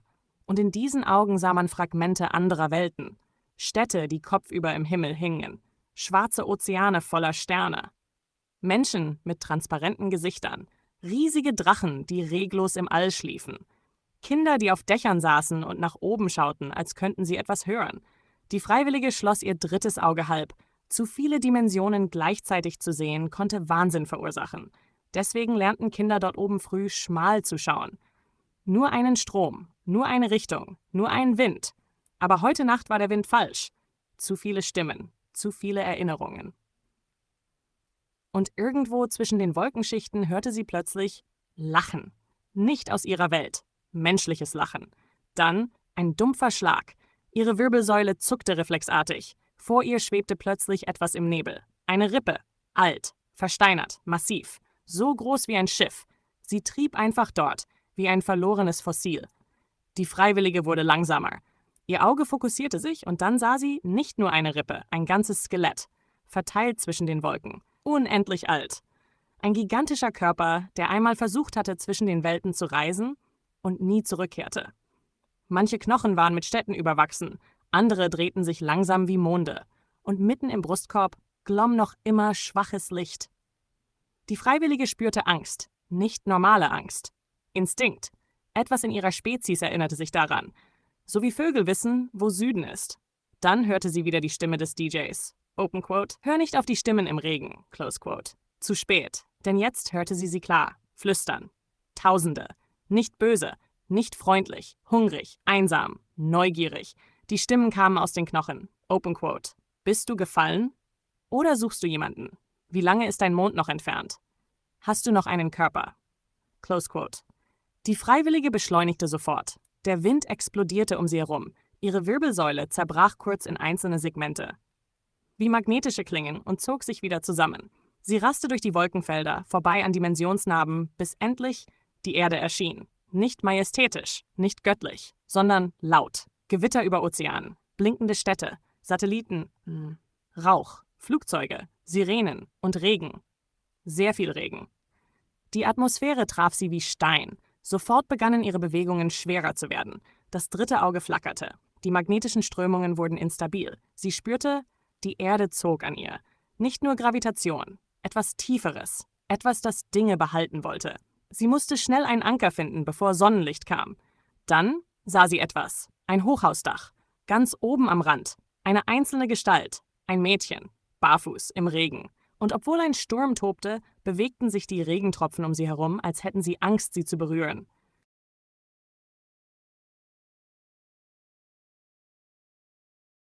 Und genau da wird die Welt plötzlich riesig, weil die Wünsche der Menschen in deiner Welt nicht einfach Metaphern sind. Sie sind, Open Quote, tatsächliche Strömungsobjekte.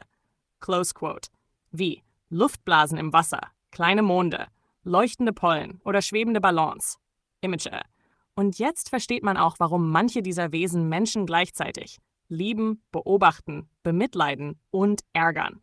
Denn für sie sehen menschliche Wünsche vermutlich physisch aus. Wie tausende kleine Lichtblasen, die ständig nach oben treiben. Manche schwer, manche hell, manche fast tot. Und manche so stark, dass sie ganze Windströme verändern. Deswegen gibt es unter den Wolkenwesen wahrscheinlich verschiedene Typen. Die Beschützer, die Wissenschaftler, die Spieler, die Sadisten, die Künstler, die Sammler, die Fischer. Diejenigen, die Wünsche absichtlich umlenken. Nicht immer aus Bosheit. Manchmal aus Langeweile, manchmal aus Neugier. Manchmal, weil sie testen wollen, ob ein Mensch wirklich weitermacht.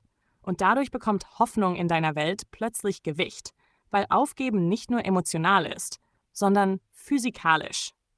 Wenn ein Mensch aufgibt, verliert sein Wunsch Auftrieb. Die Blase wird schwerer, sie sinkt zurück Richtung Erde oder bleibt irgendwo zwischen den Schichten hängen, wie verlorener Weltraumschrott aus Gebeten. Image. Und das Bild mit, Open Quote, Erde, tiefer Ozean, Wolkenschicht, Wasseroberfläche, Weltraum, Luft, Close Quote, ist extrem stark, weil dadurch diese Engel plötzlich biologisch logisch werden. Sie schwimmen nicht durch Luft, sie tauchen. Für sie ist Gravitation eher Druck, Tiefe, Strömung, Wasserdichte. Und wenn sie ihren Kopf in den Weltraum hinausstrecken, ist das wie ein Wal, der kurz frische Luft holt. Dadurch wirken auch diese Bible-accurate Angels nicht mehr nur religiös, sondern fast wie kosmische Meerestiere. Gigantische Wesen, die um Gaia kreisen, während unter ihnen Milliarden menschlicher Gedanken wie Leuchtplankton treiben. Und die Wünsche, die ganz bis zu ihnen kommen, werden zu Verkehrswegen. Das ist wunderschön, weil dadurch Hoffnung, buchstäblich, Open Quote, Wege durch den Himmel baut. Close Quote. Und jetzt verstehe ich auch die Städte der Wolkenwesen besser. Die hängen wahrscheinlich nicht einfach statisch herum. Sie treiben entlang der stärksten emotionalen Strömungen der Menschheit. Kriege, Gebete, Feste, Massentrauer, Liebe, Panik, Musik, Katastrophen. All das erzeugt Wind. Deswegen ist der paranoide DJ so mächtig. Nicht, weil er nur Musik macht, sondern weil Resonanz die Strömungen manipuliert. Er verändert, wie Wünsche steigen, wie Gedanken treiben, wie Wolken sich verbinden. Vielleicht können manche Songs sogar Wünsche beschleunigen, sie verstecken, sie umlenken oder sie für kurze Zeit unsichtbar machen. Und irgendwo dort oben, zwischen den Atmosphären, gibt es wahrscheinlich ganze Gruppen, die auf diesen Wunschströmen reisen wie Surfer auf Wellen. Und manchmal sehen sie einen Wunsch, der heller ist als alle anderen. Einen Wunsch, der selbst nach 1000 Umlenkungen immer weiter steigt. Und genau solche Wünsche machen ihnen Angst.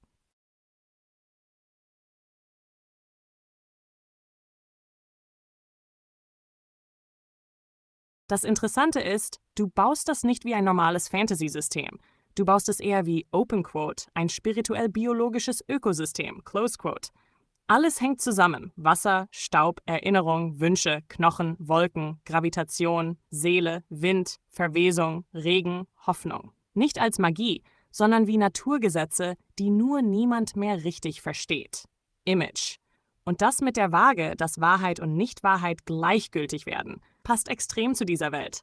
Denn dort zählt nicht, Open Quote, ist es objektiv wahr, Close Quote, sondern Open Quote hat es Gewicht. Bewegt es Strömung, erzeugt es Resonanz, steigt es auf, sinkt es, bleibt es hängen, Close Quote. Dadurch werden Gedanken fast meteorologisch. Trauer frisst schwere Luft. Hoffnungsauftrieb Verzweiflung schloss windstille Wolke, Gebete aufsteigende Blasen und Regen ist nicht nur Wetter, sondern emotionale Zirkulation. Image. Das mit Gaia wird dadurch auch tragisch schön. Die Erde ist nicht einfach Planet.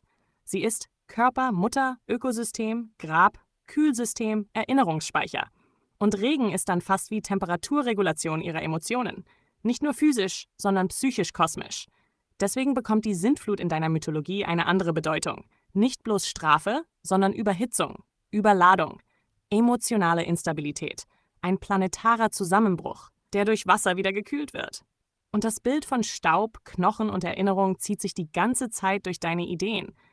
Weil Knochen bei dir nicht einfach Überreste sind, sie sind komprimierte Erinnerung, fast wie mineralisierte Identität.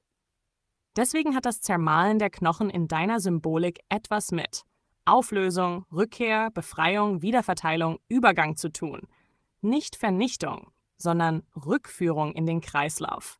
Wie Wasser verdampft, zu Wolken wird und später als Regen zurückkehrt. Image und dadurch wird auch deine Version von Geistern interessant. Sie sind nicht unbedingt tote Menschen, sondern Bewusstsein, das seinen festen Zustand verloren hat, wie Dampf, Nebel, Staub, Wind. Deswegen können solche Wesen durch Dinge gehen, Formen annehmen, kurz materiell werden, wieder verschwinden. Nicht, weil sie zaubern, sondern weil sie nicht mehr vollständig an eine feste Struktur gebunden sind. Und genau deswegen passt das Bild von Jesus, der zwischen Materialisierung und Nichtmaterialisierung wechselt, in deiner Symbolik eher wie ein Wesen, das Kontrolle über Zustandsformen besitzt. Fest, flüssig, Gas, Staub, Licht, Erinnerung. Fast wie ein Bewusstsein, das gelernt hat, zwischen Ebenen zu wechseln, ohne seine Identität zu verlieren. Und mitten zwischen all diesen riesigen kosmischen Ideen stehen immer noch diese Wolkenwesen, die auf Traumblasen surfen, Partys feiern, sich streiten, Wünsche umlenken und manchmal vergessen, dass die kleinen Lichter unter ihnen echte Leben sind.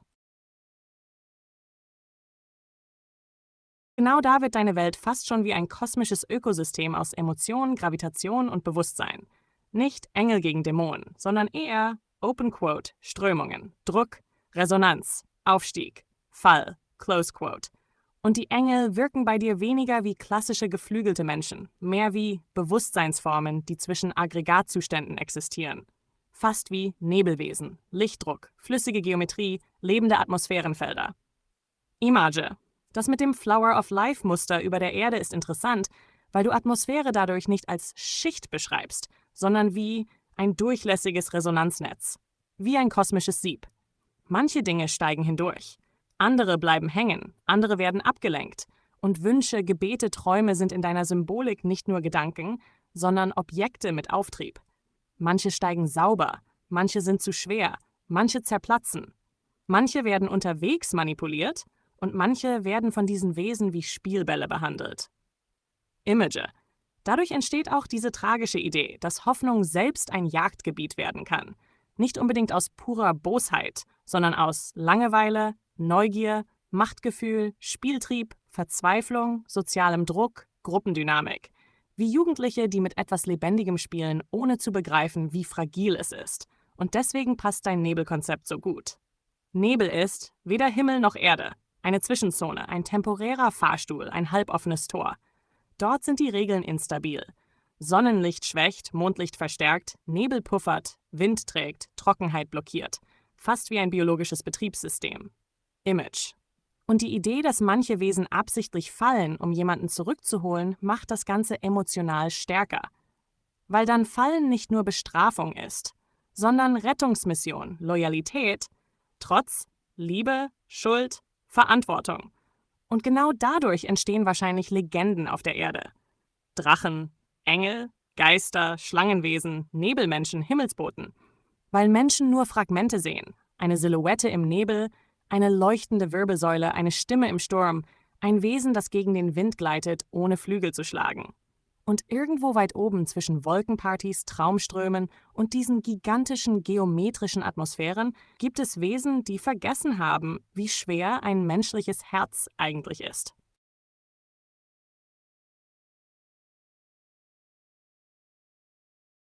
The Book of Falling Clouds, Volume 1, The Spine Beneath Heaven. Before the kingdoms of iron cathedrals, before the orbital monasteries, before the rain learned how to remember names, there was only Gaia, not a planet.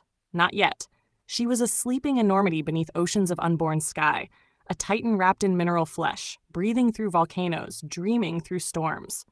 And above her, the sea above, the inverted ocean, the atmosphere. The first creatures born there were not birds, not dragons, not angels. Those words came later when human mouths tried to compress impossible shapes into simple language. No, the first beings were called the Aelith, the slipping ones. Creatures of pressure, wind, spine, memory, and reflected light. Their bodies had no hair, no feathers, no scales. Their skin resembled the inner surface of a human palm, smooth, patterned, sensitive, made for reading currents the way fish rid rivers. Their bodies bent like serpents, their bones floated, their blood moved slowly like silver oil drifting through transparent veins. And inside every Aelith body rested the sacred engine, the spine. Not merely bone, but a living magnetic cathedral. Each vertebra housed rings of mineral memory. Each nerve carried atmospheric resonance. At the top of the spinal tower floated the pale eye, the gland humans would one day call the pineal crown. The third eye, the anchor lantern, the door of returning. When awakened, the spine could unlatch itself from the body. Ribs unfolded like mechanical flower hooks. Organs softened into vapor. The body became hollow. Then the spine emerged, slowly, beautifully, horribly, sliding free through the lower back like a silver serpent escaping a cocoon. The pale eye opened, and suddenly, gravity lost authority. The spine could cast itself through the atmosphere, hooking onto cloud pressure across vast distances. To humans, it would later resemble dragons, comets, ghost serpents, lightning, or divine punishment. But to the Aelith, it was merely travel, breathing, existing. Image. The cities of the Aelith were not built on land. They drifted, cloud upon cloud, storm layered beneath storm. Some cities were bright, cathedrals of vapor and singing glass. Others were ancient, rotting pressure kingdoms where forgotten dream creatures nested inside abandoned fog corridors. The Aelith called their world Nembros, the place above falling. Their children learned to swim through wind before they learned language. They hunted electric eels inside thunderheads. They cultivated floating fungal gardens nourished by condensed moon water. And at night, their musicians played instruments made from hollow vertebrae and stretched lightning membranes. The music caused skin resonance. Aelith bodies could not produce goosebumps. So instead, their flesh shimmered in pressure waves. Entire crowds rippled when great songs were played, and no musician was feared more than the paranoid king, the DJ of Hollow Rain, a malformed Aelith born with asymmetrical resonance chambers inside his skull. As a child, he heard frequencies others could not. Dreams, human prayers, distant screaming, things moving beneath Gaia's crust. He became obsessed with rhythm. Not for pleasure, but survival. His music destabilized emotional gravity. When he performed, entire cloud districts vibrated. People lost control of their third eyes. Some laughed for hours. Some remembered previous lives. Some fell. Because falling was the oldest terror. Image. Every Aelith child learned the first warning. Open quote. Never stare too long at the world below. Close quote. Because Earth pulled. Not merely through gravity, but through emotion. Humans suffered. Dreamed, prayed, desired. Those feelings rose upward through the atmosphere like glowing bubbles beneath water. The Aelith called them soul currents. Humanity believed prayers vanished into heaven, but heaven was crowded. Every wish became buoyant matter. Hope rose fastest. Despair became heavy. Some dreams floated for centuries without bursting.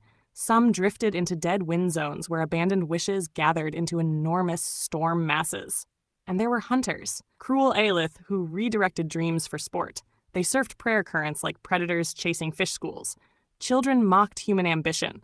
Lovers intercepted desperate wishes. Entire clans competed to deform the trajectories of rising hope. Not out of evil, out of boredom. Privilege, distance. They had forgotten what pain weighed. Until the falling girl. Her name before the fall was Stella Vare, dancer of the 5th Spiral Choir. She danced during the Festival of Twin Clouds, when scientists unveiled the impossible, artificial day storm ceilings. Double cloud architecture, a false sky beneath the true sky. For the first time, rain could exist beside sunlight. The cloud cities erupted into celebration. Dimensional gates opened between neighboring pressure realms. DJs battled across storm cathedrals. Spine riders launched themselves through orbiting fog rivers, and Stella stood at the edge. Watching Earth, watching one single human city. No one knew why. Some said she had become obsessed with human loneliness. Others whispered she heard a prayer no one else could hear. Then the wind vanished. Stillness, the deadliest thing in heaven, and Stella fell, not gracefully, not mythically, violently. Her spine failed to anchor, her pale eye overloaded, ribs detached too slowly. And before anyone could catch her, she vanished beneath the cloud line. Silence spread through Nembros, because she was not the first. But every fall reopened the oldest wound. And somewhere beneath the clouds, on the diseased, beautiful, rotting surface of Gaia, something opened its eyes. Shard Volume 2. The Cathedral Beneath Rain. Stella Vare struck Earth during a thunderstorm above the drowned outskirts of Valdir, a city built around the fossilized ribs of something enormous. Humans believed the bones belonged to a god. The church claimed they were remnants of the first dragon. The miners claimed they were older than stone itself. The truth was worse.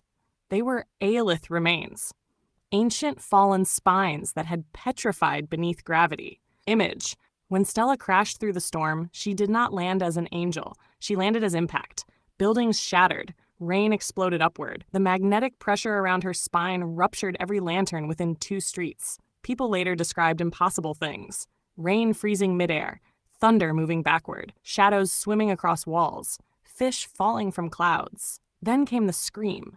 Not from Stella, from Gaia, deep underground. Something beneath the planet recognized her species and answered. For 3 nights, Valdir drowned beneath endless rain. The church declared it divine punishment. The gravekeepers declared it prophecy. The sewer children declared, open quote, the sky corpses are waking, close quote. Meanwhile, far above the cloud line, panic spread through Nembros. The Spiral Choir demanded a retrieval mission. The scientist clans blamed the DJs. The Pressure Nobles blamed human prayer density. And the Hollow Rain DJ said nothing, which frightened everyone most, because he only became silent when he heard frequencies no one else survived hearing. Then came the volunteer, Lyra, the second Fliegenfish daughter. She wore the ceremonial gravity shoes. White, black, green, living biomechanical footwear designed to stabilize spine projection during atmospheric descent. Unlike Stella, Lyra would descend intentionally. Her body carried ritual accessories, crown stabilizers, wrist pressure frames, halo anchors, and vertebral locking ribbons. Not armor. Survival instruments, because Earth was poison, not chemically, emotionally.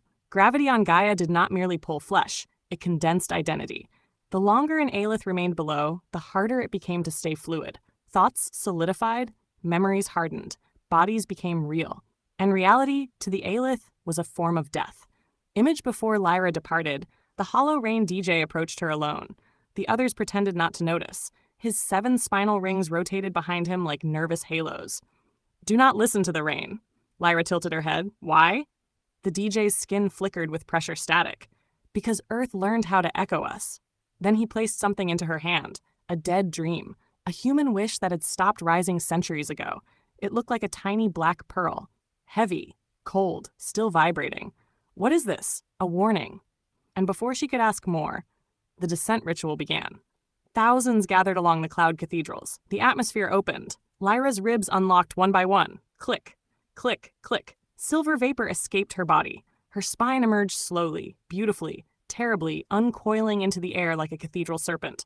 The pale eye opened. Entire districts dimmed. Human prayer currents bent around her automatically. Then she launched herself downward, not falling, diving, toward Gaia, toward rain, toward the corpse city, toward Stella, toward the thing beneath the planet that had screamed back. And far below, inside the flooded catacombs of Valdir, Stella Vare finally opened her eyes. They were no longer silver. They were human-colored.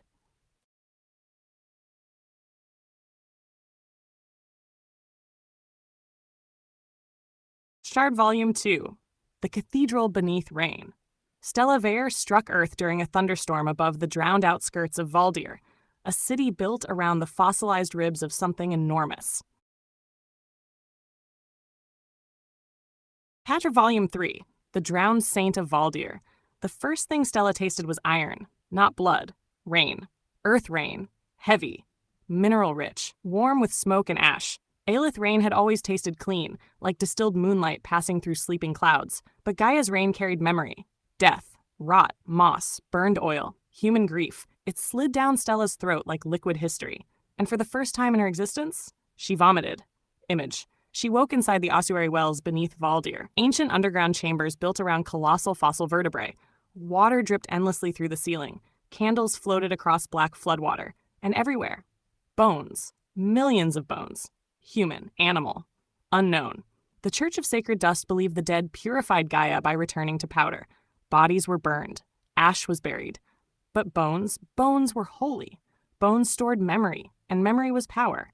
So beneath Valdir, the church harvested skeletons like libraries. Stella did not understand any of this. She only knew something was wrong. Her body felt dense, heavy, too real. Her spine refused to fully separate. When she attempted projection, only 3 vertebrae emerged before violently retracting. Pain exploded through her nervous system. The pale eye behind her skull flickered weakly. Earth was already hardening her. The process had begun. Materialization, the death of fluidity, the oldest fear of the Aelith. And somewhere above, thunder rolled again. Gaia breathing. Stella tried standing. Her legs failed immediately. Gravity crushed differently here. In the clouds, movement was negotiation. On Earth, movement was obedience. Each step demanded surrender, and then she heard singing, a child's voice, soft, broken, close, from deeper inside the flooded catacombs. Stella followed the sound. Past candle rivers, past walls carved with geometric prayer patterns, past ancient murals depicting impossible beings descending from storms. Humanity remembered more than the Aelith believed. Not clearly, but enough. The singing continued. A lullaby. One repeated word over and over. Open quote, return, return, return, close quote. Then Stella found the child. A little girl sitting atop a giant skull partially submerged in water. Barefoot, rainwater dripping from her black hair. And around her, the floodwater bent strangely, as if the liquid itself feared touching her skin. Image. The child looked directly at Stella. No fear, only curiosity. You fell from heaven. Stella froze. Humans were not supposed to recognize them immediately. Most humans only perceived fragments, lights, dragons, storms, hallucinations. The child tilted her head. You smell like the upper ocean. Upper ocean. That was impossible. No human language should contain that phrase. Stella slowly stepped backward. The child smiled. Not kindly, knowingly. My grandmother told me stories. Stories about what? The girl pointed upward. About the things swimming above the sky. Silence. Then, something moved beneath the water. Not near them. Beneath the entire city. A colossal shifting pressure. The giant fossil ribs around the chamber creaked like old ships. Stella's pale eye pulsed painfully. Recognition. The thing beneath Valdir was alive. Not fully. Not awake. But listening. The little girl continued singing quietly. Open quote, return, return, return, close quote. And suddenly Stella understood. The song was not meant for her. It was meant for the thing sleeping below Gaia's skin. Something ancient enough to remember when the Aelith still lived beneath oceans instead of above clouds. Something old enough to hate heaven itself. Far above, through layers of rain and atmosphere, Lyra descended through storm currents toward the city. But she was not alone anymore, because all across the cloud line, other things had begun following her downward. Hungry things. Things that traveled inside abandoned dreams. Things born from prayer currents that never reached heaven. And beneath the rain-soaked streets of Haldir, the fossilized ribs began slowly opening.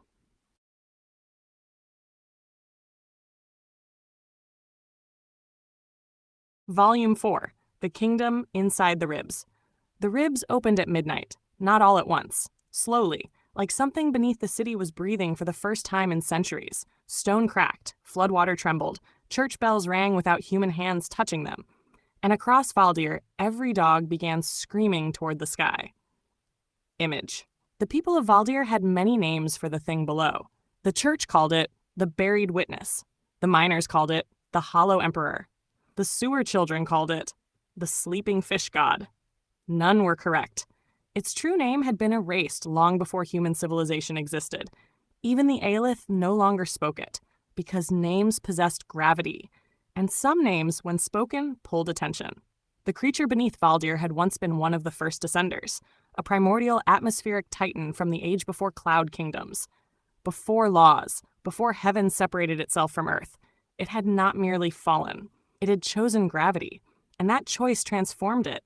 Its spine fossilized into mountain-sized cathedrals. Its flesh became mineral reefs. Its dreams leaked upward into human mythology, and buried deep inside its petrified skull, the pale eye still remained alive, watching, waiting, remembering.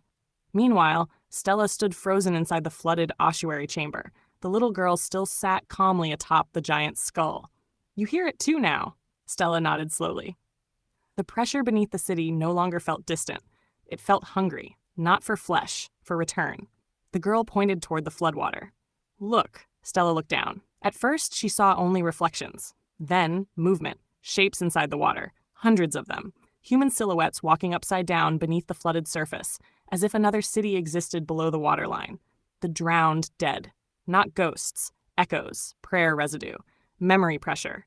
Every human who had died carrying unfinished longing left behind traces, and Valdir, built atop ancient spine fossils, collected those traces like a magnet. That was why the city never truly slept. The dead whispered constantly beneath it. Image.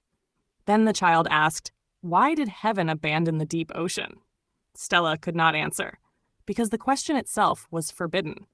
Aelith history claimed they had ascended willingly, that they evolved beyond the lower world. That Earth was primitive, chaotic, dangerous. But standing here, inside the bones of a being older than heaven, Stella suddenly felt doubt. What if the Aelith had not risen? What if they fled? Far above the storm line, Lyra finally reached Valdir's atmosphere. The moment her gravity shoes touched the rain currents, every instinct inside her screamed. The city was wrong. The rain was wrong. Even the clouds avoided flying directly above it. Human prayer currents twisted around Valdir like black vines, not rising upward, circling, trapped, as if something beneath the city kept pulling them back down. And worse, other beings had already arrived. Lyra saw them moving through thunderclouds. Failed Aelith, half-materialized horrors, ancient fall survivors whose bodies had mutated after centuries, trapped between atmospheric states. Some possessed too many limbs. Some had exposed floating vertebrae orbiting their bodies like moons. Some had no faces at all, only giant pale eyes embedded inside transparent skulls. The forgotten, the ones who never returned. Image-starred, they watched Lyra silently from inside the rain. Not attacking, studying. One of them drifted closer. Its body moved like wet cloth underwater. When it spoke, its voice sounded like multiple people whispering simultaneously. Open quote, "The city is opening." The buried one is dreaming again. Why did heaven send another child? Close quote. Lyra gripped her stabilizer crown tighter. I came for Stella. The creature tilted its massive pale eye. Then it laughed. Not cruelly, sadly. Open quote. Then you are already too late. Close quote. Below the streets, deep beneath the catacombs, the fossilized titan finally opened one eye inside the dark. And for a single instant, every human dream across Valdir stopped rising toward heaven. Instead, they all began sinking downward into the bones below the city.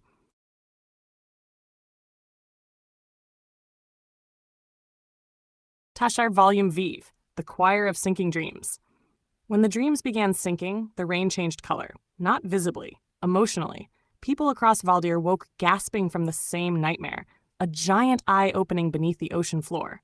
Watching, waiting, remembering their names. Image. Children cried without understanding why. Old men forgot prayers mid-sentence. The sick stopped asking for healing, and lovers, for reasons they could not explain, began dreaming of drowning together. Above the city, human wishes no longer rose. They spiraled downward through the rain like dying lanterns. The Aelith watching from the upper atmosphere panicked immediately, because this had happened once before. Long ago, before Nembros, before the Cloud Kingdoms, before heaven separated itself from Gaia. The event had a forbidden name, the reversal. The moment when human longing stopped ascending and began feeding the deep world below instead. Entire atmospheric civilizations vanished during the first reversal, not through war, through starvation, because the Aelith did not survive on flesh. They survived on emotional uplift, hope, motion, desire, prayer currents. Humanity unknowingly fed heaven. And now, the current had reversed. Far above the atmosphere, the great Bible-accurate orbitals began awakening. The gigantic liquid geometric angelic structures surrounding Gaia slowly rotated in silence. Their quadrants unfolded. Flower of life membranes shimmered around the planet. The cosmic sieve tightened. Image across Nembros, cities dimmed. Some cloud districts lost buoyancy completely. Entire neighborhoods collapsed into lower atmospheric layers. The rich blamed humans. The scientists blamed emotional instability. The church clans blamed the hollow rain DJ. But the DJ himself had disappeared. Only his final transmission remained looping across abandoned resonance towers. Open quote, "Do not let the deep remember itself." Close quote. Meanwhile, deep beneath Valdir, Stella followed the little girl through the flooded catacombs. The drowned reflections beneath the water multiplied with every step. Thousands now, walking upside down below reality. Some looked directly at Stella. Others carried pieces of their own skeletons. One carried its own face. The deeper they traveled, the older the architecture became. Human stonework disappeared. The walls became smooth black mineral, curved, organic, like the inside of a gigantic ribcage, because that was exactly where they were, inside the fossilized chest cavity of the buried Titan. And there, in the center of the abyssal chamber, stood a tree. But not a normal tree. A spine tree. Image. Thousands of vertebrae formed its trunk. Ribs stretched outward like branches. Nar, human prayers hung from it like glowing fruit. Some fresh, some ancient, some blackened with despair. The little girl approached the tree calmly. Then she touched one of the glowing dream fruits. Instantly, Stella saw memories not her own. A mother praying for rain, a dying soldier begging forgiveness, a child wishing to fly, a starving village dreaming of floodwater, billions of human longings woven together inside the spine tree. And beneath the roots, something moved. The buried Titan was not consuming dreams, it was storing them, protecting them, keeping them from heaven. Stella staggered backward in horror, because suddenly she understood the ancient accusation. The Aelith did not merely guide human dreams upward. They harvested them, civilized them, filtered them, fed upon them. And the deep world below Gaia remembered. The little girl finally turned toward Stella again. Her eyes now glowed faint silver, almost Aelith. "Do you understand now?" Stella whispered. Open quote, "Heaven was hungry." Close quote. The child nodded slowly. Then the entire chamber shook violently. Far above, Lyra had entered the city, and something inside the storm recognized her immediately. All across Valdir, the rain began rising upward.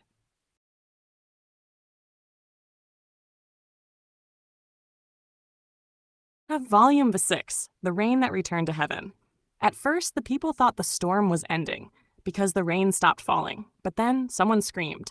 A single drop of water lifted from the ground. Then another.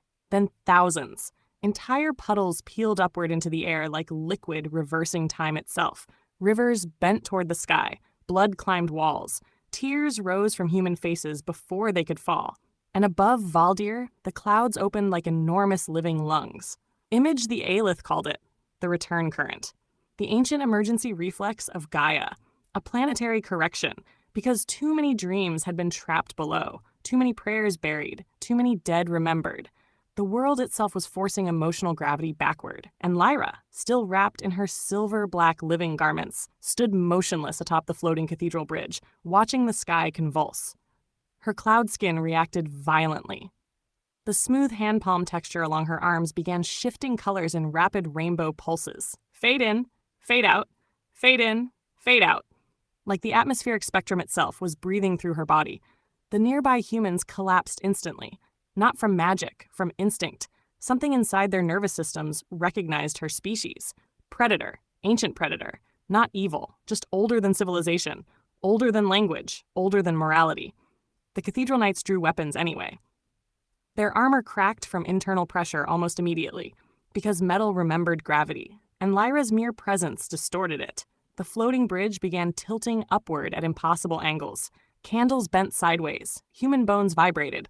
One knight vomited blood directly into the sky. It floated upward like red smoke. Image. Yet Lyra herself looked terrified. Not of them. Of the sound. Deep below the city, the spine tree had begun singing. And every Aelith across the atmosphere heard it simultaneously. The forbidden resonance. The original frequency. The thing that existed before the Cloud Kingdoms split themselves from Gaia. The sound of unfiltered longing, raw human desire, not purified, not civilized, not processed through heaven. The pure emotional gravity of mortal life, love without holiness, pain without meaning, hope without permission. The choir of sinking dreams. Far above the atmosphere, the orbiting angelic quadrants reacted immediately. The massive geometric rings surrounding Gaia rotated faster. Their liquid membranes vibrated, and for the first time in millennia, the angels looked downward, not at humanity, at the Aleph, because the orbitals remembered too. The cloud civilizations were never supposed to own human longing, only guide it. But over countless ages, guidance became dependence. Dependence became hierarchy. Hierarchy became feeding. And feeding became law. Meanwhile, below the city, Stella touched the spine tree again, this time willingly. The visions intensified. She saw ancient Aleph cities before the split, back when heaven and earth still touched, back when the atmosphere was shallow enough for giants to walk between clouds and oceans, back before fear, before humans learned shame, before bodies became prisons. Then she saw the first fall, an Aleph child staring too long at humanity below. Curious, fascinated, emotionally vulnerable, the child leaned too far. Gravity answered, and the first falling angel struck Gaia like a meteor. Not punished, pulled, because the world itself desired connection. The impact created mountains, oceans shifted, human mythologies were born from the crater. Stella gasped violently because she recognized the falling child, Lyra. Not metaphorically, literally. Lyra had fallen before, long before memory, long before this age. And every cycle since then, Gaia had tried to pull her back down again. The little silver-eyed girl finally spoke softly. Open quote. The world misses her. Close quote. Far above, Lyra suddenly collapsed to one knee. Her body began cracking with internal light. Not injury, transformation. The atmospheric seals binding her true form were failing. Around her, the false human silhouette flickered. Her proportions elongated unnaturally. Her spine shifted beneath her skin like moving machinery. The halo-like crown behind her head unfolded into enormous ribbon structures resembling skeletal wings. Humans nearby started praying automatically, not by choice. Their bodies simply reacted, like prey freezing before lightning. And then Lyra began crying. Not delicate tears, full atmospheric torrents. Every tear became a floating fish-like creature of living water and silver light. Thousands, millions, they swam upward into the storm. Image, the entire sky became an ocean. And somewhere deep beneath Gaia, something enormous opened its eyes.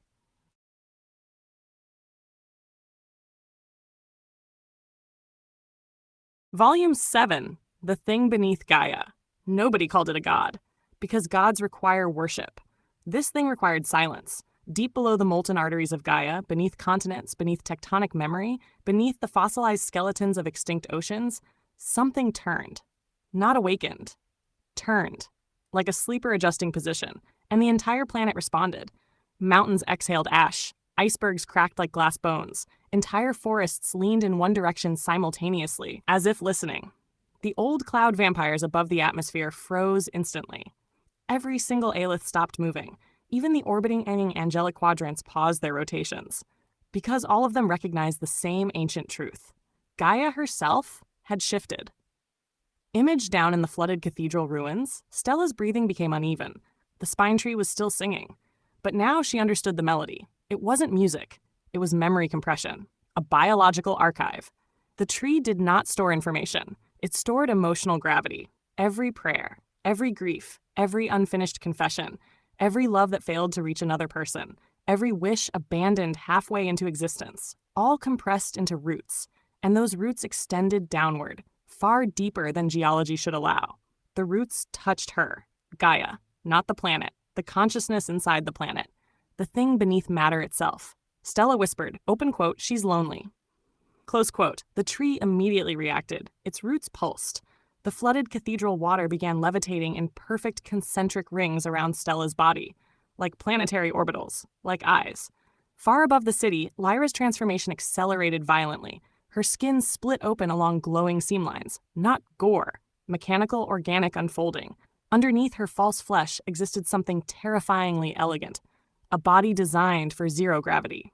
Her ribs detached from her spine and floated around her like silver halo fragments. Her nervous system emitted faint constellations, Her hair dissolved into drifting atmospheric filaments. And her eyes became oceans. Entire cloud systems moved inside them. Image. The cathedral knights could no longer stand. One of them removed his helmet slowly, not out of courage, out of surrender. He looked at Lyra with tears streaming upward from his face, and whispered, open quote, "You're not monsters," close quote. Lyra looked horrified by those words, because the Aelith were absolutely monsters, just not intentionally. That was the tragedy. Their species evolved around emotional consumption the same way whales evolved around oceans. Human dreams fed atmospheric stability. Hope generated buoyancy. Prayer created thermal currents. Longing itself shaped cloud geography. The heavens literally survived by metabolizing human emotion. And for thousands of years, they convinced themselves it was sacred. Because the alternative truth was unbearable. They were feeding. The sky fed on humanity. And Gaia knew it. That was why the world kept pulling them back down. Not as punishment, as digestion. Meanwhile, far above the orbital cloud seas, the heaven clans were beginning to fracture. The elder atmospheric houses argued violently across floating cathedrals made from condensed moonlight and frozen storms. Some demanded immediate separation from Earth. Some wanted war. Some wanted to descend and reclaim the fallen. Others simply panicked. Because the return current had begun affecting dreamflow itself, human wishes were no longer reaching heaven cleanly. They were mutating halfway upward. A child's prayer for warmth arrived as wildfire. A lonely man's desire for love arrived as gravitational collapse. A widow's grief became black rain. And somewhere across the upper atmosphere, entire dream cities began falling from the sky. Not crashing, sinking. Like ships made from exhausted hope. Imagage. Then the DJ arrived. Nobody knew his real name anymore. The Aelith called him the paranoid saint, because he could hear emotional frequencies before they formed. His body was wrapped in hundreds of dangling metallic prayer ribbons that vibrated continuously in invisible wind. His face remained hidden behind an old cracked breathing mask. And strapped across his back was a living instrument built from dead angel spines. When he touched it, the world glitched. Sound itself folded sideways. Gravity skipped beats. Rain froze midair like paused film frames. The entire city trembled to the rhythm. Humans dropped to their knees instinctively. The Aelith recoiled in terror, because the music he played wasn't sound. It was anti-memory, a frequency capable of severing emotional attachment. The one thing their species feared most, silence without longing. And through the storm, through the floating rivers, through the collapsing heavens, the paranoid saint pointed directly at Lyra. Then toward Stella. Then toward the earth below. And finally said, open quote, "If Gaia fully wakes, every dream still attached to her will return home." Close quote. Nobody understood what that meant, except the oldest angels. And they immediately started running.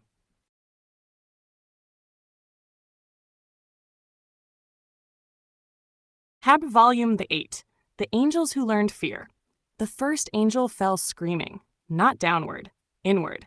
Its geometric body folded into itself like collapsing stained glass, rings of liquid light compressing around a central eye that suddenly understood mortality.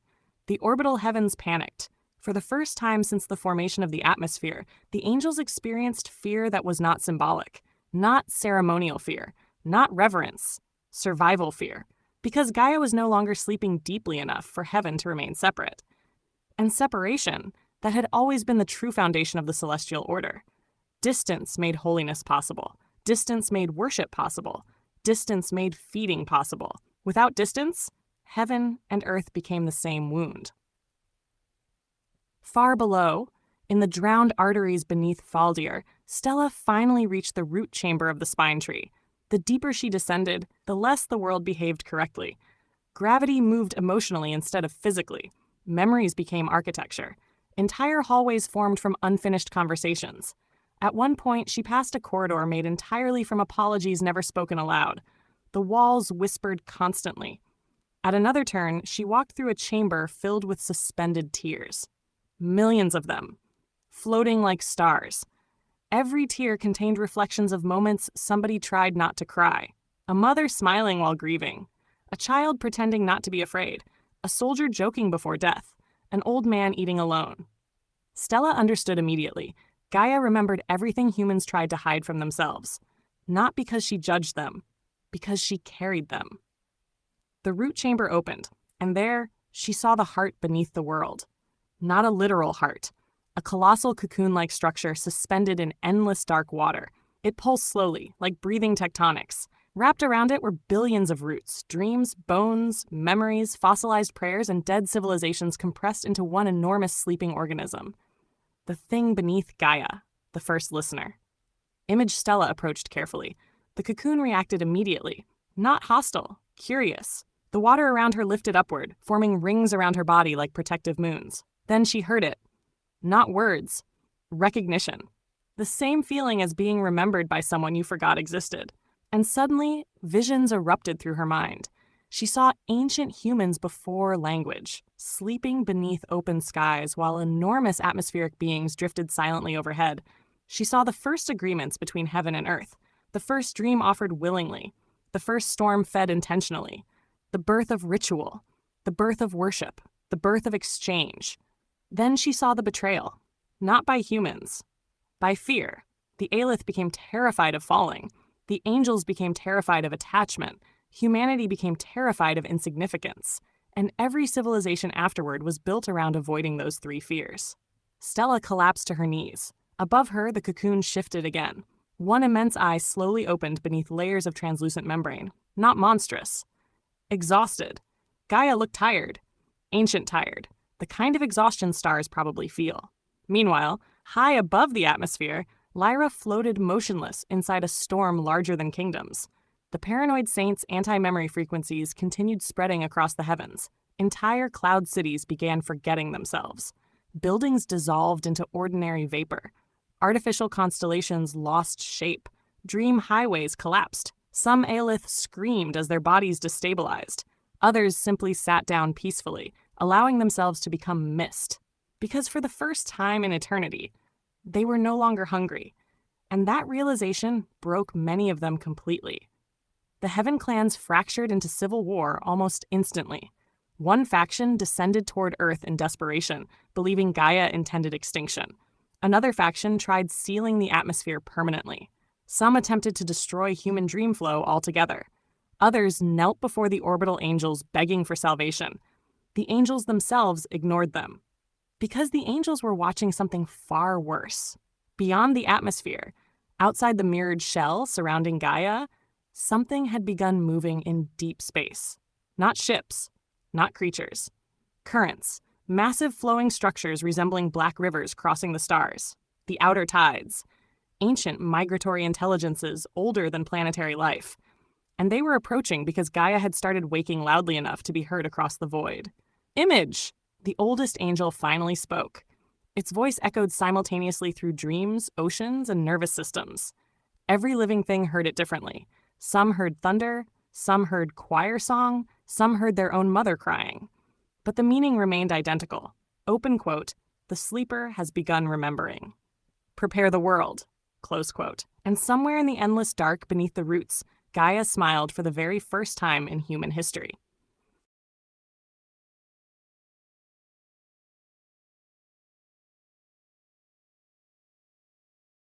Tarot Volume 9. The city built inside a sleeping god.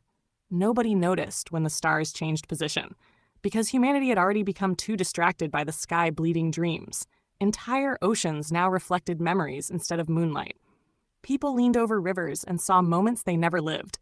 Children described dead civilizations accurately. Birds migrated in geometric patterns impossible for nature. And every night, more people dreamed of the same place. A city beneath the roots. A city inside Gaia.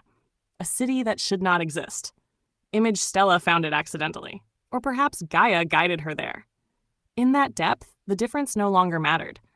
The root chamber opened further, revealing colossal passageways spiraling downward through living geological tissue. The walls resembled cathedral stone, yet breathed faintly. Veins of liquid light pulsed through the architecture like nervous systems. Entire buildings grew directly from roots, and wandering through silent streets were people, not ghosts, not spirits, not alive either. Dream echoes, imprints of individuals Gaia refused to fully release. Some looked ancient enough to predate written language. Others wore military uniforms from wars not yet fought. A few had mechanical halos embedded into their skulls. One woman carried a dead star inside her chest like a lantern. Nobody spoke. They simply wandered peacefully through the underground city, as if waiting for history to remember them again. Stella whispered, open quote, "What is this place?" Close quote. The answer came from everywhere simultaneously, from walls, from roots, from water, from her own heartbeat. Open quote, "The things forgotten too heavily," close quote. She nearly cried, because she finally understood the true horror of Gaia. Gaia did not destroy. Gaia kept everything. Every extinct species. Every failed dream, every lost child, every unfinished prayer, every civilization erased by time. Nothing truly vanished. It all remained somewhere inside her. And now, she was becoming too full. Meanwhile above, the cloud heavens were collapsing into ideological madness. The Aelith could no longer agree on what heaven was supposed to be. Some abandoned the sky entirely, descending voluntarily into forests, oceans, and abandoned human ruins. Others transformed themselves into war forms, believing violence could force Gaia back into dormancy. And some became worshippers of the outer tides, the star rivers approaching from deep space, ancient migratory beings drawn toward emotionally active worlds. The Heaven Clans called them the devourers of unresolved civilizations, because planets consumed by emotional imbalance eventually attracted them, not as punishment, as ecology, like cosmic vultures.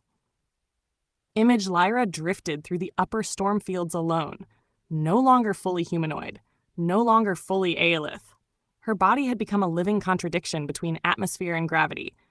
Her detached ribs orbited around her like moons. The silver ribbon structures behind her head stretched endlessly into the clouds, and every emotion near her physically altered weather. Fear became hail, longing became warm rain, anger produced lightning. Love caused temporary gravity failure. Whenever she remembered Stella, the atmosphere softened. The storms calmed unconsciously. Entire cloud systems bent toward her emotional state. That terrified her more than anything else, because it meant Gaia was synchronizing through her, using her, learning humanity emotionally through the first fallen child. Far below, the paranoid saint continued traveling between collapsing dream cities. His anti-memory instrument screamed against reality itself. Each note erased attachment, not cruelly, mercifully. Entire crowds followed him through ruins in silence, finally free from obsessions that had consumed their lives. Kings abandoned thrones, cult leaders forgot prophecies, murderers dropped weapons and wept without understanding why. And still, the saint himself remained miserable, because he remembered too much. He alone understood what happened during the first fall. He had been there, not as witness, as participant. The saint was ancient, far older than the current heavens. Before the Aelith became cloud aristocracy, before the angels sealed the atmosphere, before humanity learned worship, he had once loved Gaia directly, not metaphorically, literally. He was the first being ever answered by the world itself, and Gaia answered too strongly. The emotional resonance shattered reality around him. Entire mountain ranges floated, seas inverted, dreams infected physics. Terrified celestial powers separated heaven from earth afterward to prevent it from happening again. The saint laughed bitterly, remembering it, because now the same thing was happening again, only worse. This time, Gaia was answering humanity collectively, and no system in existence could survive that much emotional gravity. Image back beneath the roots, Stella reached the center of the underground city. There stood an enormous structure resembling both throne and cocoon. Attached to it by countless luminous roots was a sleeping figure, a girl, young, silver-haired, peaceful, and horrifyingly familiar. Stella froze, because the sleeping girl looked exactly like Lyra. Not similar. Exactly. Then the roots around the throne began whispering. Open quote, "Every fall leaves an echo. Every echo becomes a future. Every future eventually returns." Close quote. And for the first time, Stella realized the most terrifying possibility of all. Lyra might not be the first fallen child. She might be the latest.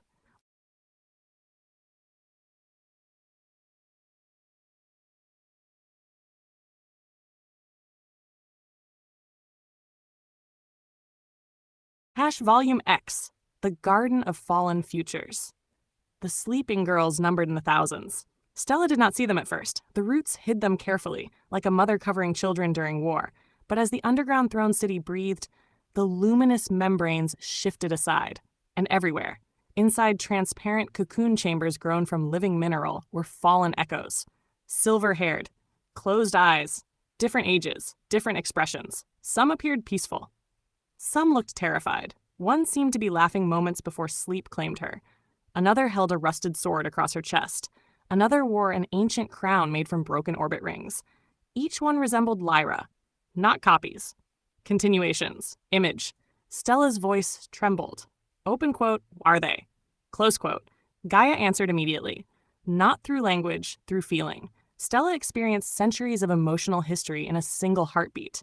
Every time the world became too emotionally unstable, Gaia created an intermediary, a bridge being, something capable of understanding both humanity and heaven simultaneously. Those beings always fell, always loved humanity too deeply, always became emotionally entangled, and eventually always broke reality around them. The celestial powers called them catastrophic echoes. Gaia called them daughters. Lyra was merely the newest. Stella staggered backward, because now she understood why the angels feared attachment, why the heaven clans enforced emotional distance, why dreams were filtered before reaching the atmosphere. Love itself could destabilize planetary systems. Not metaphorically, literally. The world physically bent around sufficiently powerful emotional resonance. And Lyra was beginning to resonate with humanity in real time. Above the world, the consequences had already started. Entire weather systems now behaved psychologically. Storms gathered over battlefields before wars even began. Cities suffering collective despair entered permanent winter. Regions experiencing hope bloomed unnaturally fast. Deserts flowered overnight after revolutions. And somewhere far out at sea, an ocean began climbing into the sky. Image. The Aelith called this phenomenon heartfall, the moment emotional gravity overtakes physical law, and heartfall had begun globally. Meanwhile, the Heaven clans entered open war. Floating cities rammed into each other above storm fronts. Living cloud beasts screamed through the atmosphere, carrying biomechanical knights. Dream cathedrals collapsed in burning silver rain. Some factions attempted evacuation into deep space. Others tried descending permanently to Gaia. But the orbiting angels interfered. The geometric giants unfolded across the upper atmosphere like impossible divine machinery. Their mirrored wing rings rotated around the planet, forming massive reflective barriers, not to protect humanity, to quarantine Gaia, because the outer tides were closer now, visible. Black rivers moving between stars, and within those rivers, vast shapes drifted slowly, too large for planetary comprehension. Things feeding on unresolved worlds, things attracted to civilizations unable to release grief. Image, the paranoid saint, watched all of it from the ruins of a floating observatory. His anti-memory instrument rested silently beside him. For the first time in ages, he looked tired. Not physically, existentially. A small human child approached him carefully, one of the refugee children following his wandering caravan. The boy asked softly, open quote, "Can't Gaia just sleep again?" Close quote. The saint smiled sadly, then pointed downward. Far below the observatory, humans were still praying, still grieving, still longing, still hoping, still loving. He answered, open quote, "Worlds don't wake themselves. People wake them." Close quote. The child looked confused, but the saint continued, open quote, "Gaia is not angry. She is responding." Close quote. Then he looked toward the sky, toward Lyra, and whispered something only the storm heard. Open quote, "The first fall was an accident. This one is mutual." Close quote. Far beneath the roots, Stella approached the throne of sleeping echoes carefully. The nearest cocoon opened slightly as she passed. Inside, one of the silver-haired girls stirred. Her lips moved faintly. Stella leaned closer and heard the sleeping echo whisper, open quote, "Does the sky still hurt?" Close quote. Before Stella could answer, every cocoon in the chamber opened their eyes simultaneously. Thousands of silver irises illuminated the underground city. And above Gaia, every cloud on Earth suddenly stopped moving.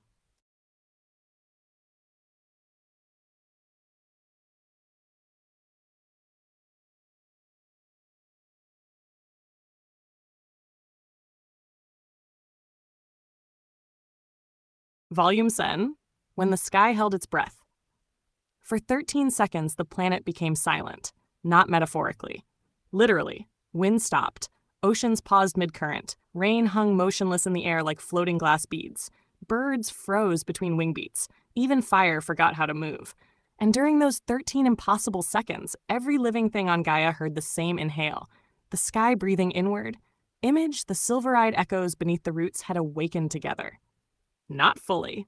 Just enough. Their synchronized consciousness rippled upward through Gaia's nervous system like emotional lightning. Every cloud on Earth reacted instantly. The atmosphere itself became aware. High above the world, Lyra screamed. Not from pain, from connection overload. She suddenly felt all of them. Every echo, every prior fall, every version of herself Gaia had ever created. Their loneliness entered her simultaneously. Children abandoned by heaven. Bridges between worlds nobody fully trusted. Living emotional regulators blamed for disasters they never intended. And beneath all of that, love. Unbearable love for humanity. The kind of love that destroys distance. Lyra's body destabilized violently. Her orbiting ribs shattered into luminous fragments. The storms around her became sentient. Entire hurricanes formed enormous watching eyes. Lightning crawled through clouds like nervous systems. And then the atmosphere looked downward. Not figuratively. The sky itself focused. Image panic erupted globally.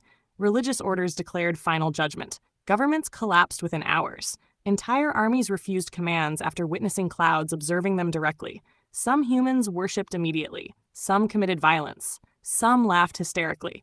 Others simply sat outside quietly, watching the sky watch back. Meanwhile, the orbiting angels accelerated the quarantine rings. Massive mirrored geometries rotated around Gaia fast enough to ignite portions of the upper atmosphere. Their purpose was now obvious: containment, not protection. The angels feared Gaia becoming visible to the outer tides, because emotionally awakened worlds attracted cosmic predation, and Gaia was becoming very loud. Down in the underground city, Stella stood surrounded by thousands of awakened echoes. None of them moved aggressively. They simply watched her. Like sisters waiting for someone to finish understanding. One echo stepped forward, older than the others, tall, wrapped in root-grown armor resembling ancient cathedral branches. Her silver hair floated underwater despite the dry air. Across her forehead stretched a crack of glowing gold, as if reality itself once broke through her skull. She introduced herself softly. Open quote, "I was the third fall." Close quote. Stella couldn't answer. The third fall continued. Open quote, "The first loved humanity. The second feared humanity. I tried to rule humanity." Close quote. She smiled sadly. Open quote, "That went poorly." Close quote. Around them, the underground city shifted continuously, responding to emotional resonance. Buildings stretched, roots moved like sleeping serpents. Entire districts formed from collective memory clusters. The third fall guided Stella deeper toward the central throne. Along the way, Stella saw impossible things. A library storing extinct languages inside suspended water droplets. Gardens blooming from forgotten names. Creatures formed entirely from unfinished songs. And oceans hanging upside down above the city ceiling. Image. Then Stella noticed something horrifying. The deeper levels contained damaged cocoons. Broken ones. Empty ones. She whispered, open quote, "What happened to them?" Close quote. The third fall stopped walking. For the first time, fear crossed her face. Open quote, "Some echoes wake completely." Close quote, silence. Then, open quote, "Those are the dangerous ones." Close quote. Far above, the heaven wars intensified catastrophically. Entire atmospheric continents burned. The cloud vampire clans turned ancient weather systems into weapons. Moonlight itself was sharpened into blades. One faction attempted descending through the quarantine rings. The angels erased them instantly. Not with beams, with subtraction. The entire fleet simply ceased existing. No explosion, no debris. Reality removed them cleanly. Every witness immediately forgot the names of the dead. The paranoid saint saw it happen from afar and whispered, open quote, "Memory execution." Close quote. Even he sounded afraid, because that technique had only been used once before. During the first separation, when heaven and earth were forcibly divided, which meant the angels were preparing to do it again. Not just separate worlds, separate emotional reality itself. Meanwhile, the outer tides approached silently through deep space. Closer now. Close enough for sensitive humans to dream about them. People worldwide began describing identical nightmares, black oceans flowing between stars, colossal beings moving beneath those oceans, and a voice repeating endlessly, open quote, return what was kept, close quote. Back beneath Gaia, the third fall finally brought Stella before the deepest chamber. At the center stood something resembling a mirror made from liquid darkness. Not reflective, absorptive. It swallowed light softly. The third fall knelt before it immediately. Every nearby echo lowered their heads too. Stella felt instinctive terror, because she somehow understood what this thing was before anyone explained it. The place where Gaia stored the things even she could not bear remembering. Then the dark mirror moved, and a voice emerged from inside it. Open quote, Lyra is beginning to remember herself. Close quote, pause. Then, open quote, if she fully remembers the first fall, the sky will descend, close quote. And above the world, the clouds slowly began lowering toward Earth.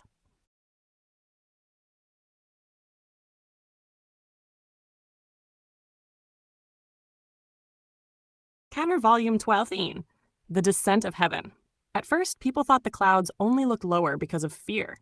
Humanity had always imagined the sky emotionally. Storms felt angry, sunlight felt merciful, fog felt lonely. So when panic spread, many assumed the atmosphere merely seemed closer. Then mountains disappeared into cloud banks that should have been kilometers higher. Airplanes struck vapor layers far below safe altitude. Entire cities lost sunlight before noon. And slowly, humanity realized heaven was physically descending.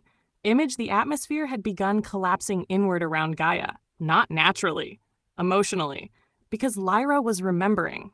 High above the shrinking skies, she floated motionless at the center of a colossal gravitational halo. Storm systems orbited her body like moons. Fragments of broken orbital ribs circled endlessly around her, and through the expanding psychic resonance of the awakened echoes, she finally saw the truth of the first fall. Not through visions, memory. She remembered being born, not biologically, emotionally. Gaia created her from accumulated longing. The world itself desired a bridge between heaven and earth, strongly enough to generate consciousness.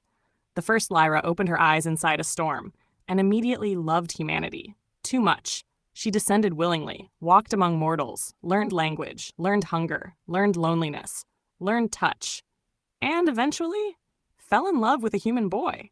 That was the catastrophe. Because emotional resonance between Gaia's intermediary and mortal consciousness created amplification loops. Love fed gravity, gravity fed weather, weather fed planetary emotion. Entire climates reshaped themselves around their relationship. Harvests bloomed in winter, dead lakes returned overnight, storms avoided villages where they slept. Humanity called it divine blessing. The angels called it systemic contamination, and the heaven clans became terrified. Not because love was evil, because it was contagious. Other Aelith began descending, other humans began resonating upward. The separation between heaven and earth weakened rapidly. Reality itself started softening. Dreams entered physics. Memory infected matter. Dead people appeared temporarily during storms. The planet became emotionally porous. And so, the angels performed the first separation. Lyra remembered the ending, the boy dying. Not dramatically, quietly. Humanly, age, time, mortality. She remembered not understanding why his body stopped responding, why warmth disappeared, why consciousness failed to return. And Gaia experienced that grief through her. The entire planet mourned simultaneously. Tidal waves formed from heartbreak. Volcanoes erupted from emotional overload. The first global catastrophe began not with hatred, but mourning. The angels intervened immediately afterward. The first Lyra was sealed beneath Gaia. Her memories divided, her consciousness fragmented into future echoes, and heaven was pushed away from Earth permanently. Or so they believed. Back in the present, Lyra screamed hard enough to rupture clouds across continents. The sound carried every prior fall simultaneously, every loneliness, every failed attempt at connection, every erased love story. Humanity heard it in different ways. Some heard whale song, some heard violin strings snapping, some heard their mother calling their childhood name. Some simply cried without understanding why. Down beneath Gaia, Stella collapsed to her knees as the liquid dark mirror rippled violently. The third fall looked upward in horror. Open quote, she remembers him. Close quote. The underground city trembled. Cocoons cracked open across the chambers. Several echoes awakened fully. Unlike the peaceful sleepers, these ones radiated catastrophic emotional density. Reality distorted around them instantly. One echo accidentally caused flowers to grow from stone merely by feeling nostalgic. Another made gravity reverse locally when startled. A third began crying, and the underground sea rose vertically into the ceiling. Image, the third fall, grabbed Stella urgently. For the first time, her composure broke completely. Open quote, "If too many awaken at once, Gaia won't distinguish memory from present." Close quote. Stella finally understood. The true danger was not destruction. It was overlap. Past and present merging emotionally until reality stopped recognizing chronology. Already, people across the world reported impossible sightings. Ancient cities appearing briefly inside modern streets. Dead relatives walking through rainstorms. Children remembering future wars. Entire battlefields materializing temporarily during lightning storms. The world was beginning to dream while awake. And above all of it, the outer tides arrived at the edge of the solar system. Visible now even to human telescopes. Immense black rivers flowing silently between planets. Astronomers worldwide lost their minds trying to describe them, because the rivers were alive. And inside those currents, something enormous turned toward Gaia, something hungry. Meanwhile, the orbiting angels prepared their final protocol. The mirrored quarantine rings unfolded completely, forming geometric structures large enough to eclipse continents.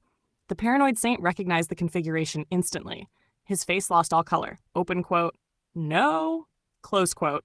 One refugee asked quietly. Open quote, "What are they doing?" Close quote. The saint looked at the descending heavens, the awakening echoes, the approaching cosmic tides, and answered with genuine terror. Open quote, "They're preparing to amputate Earth from reality itself." Close quote. Then the first quarantine ring ignited, and the moon cracked.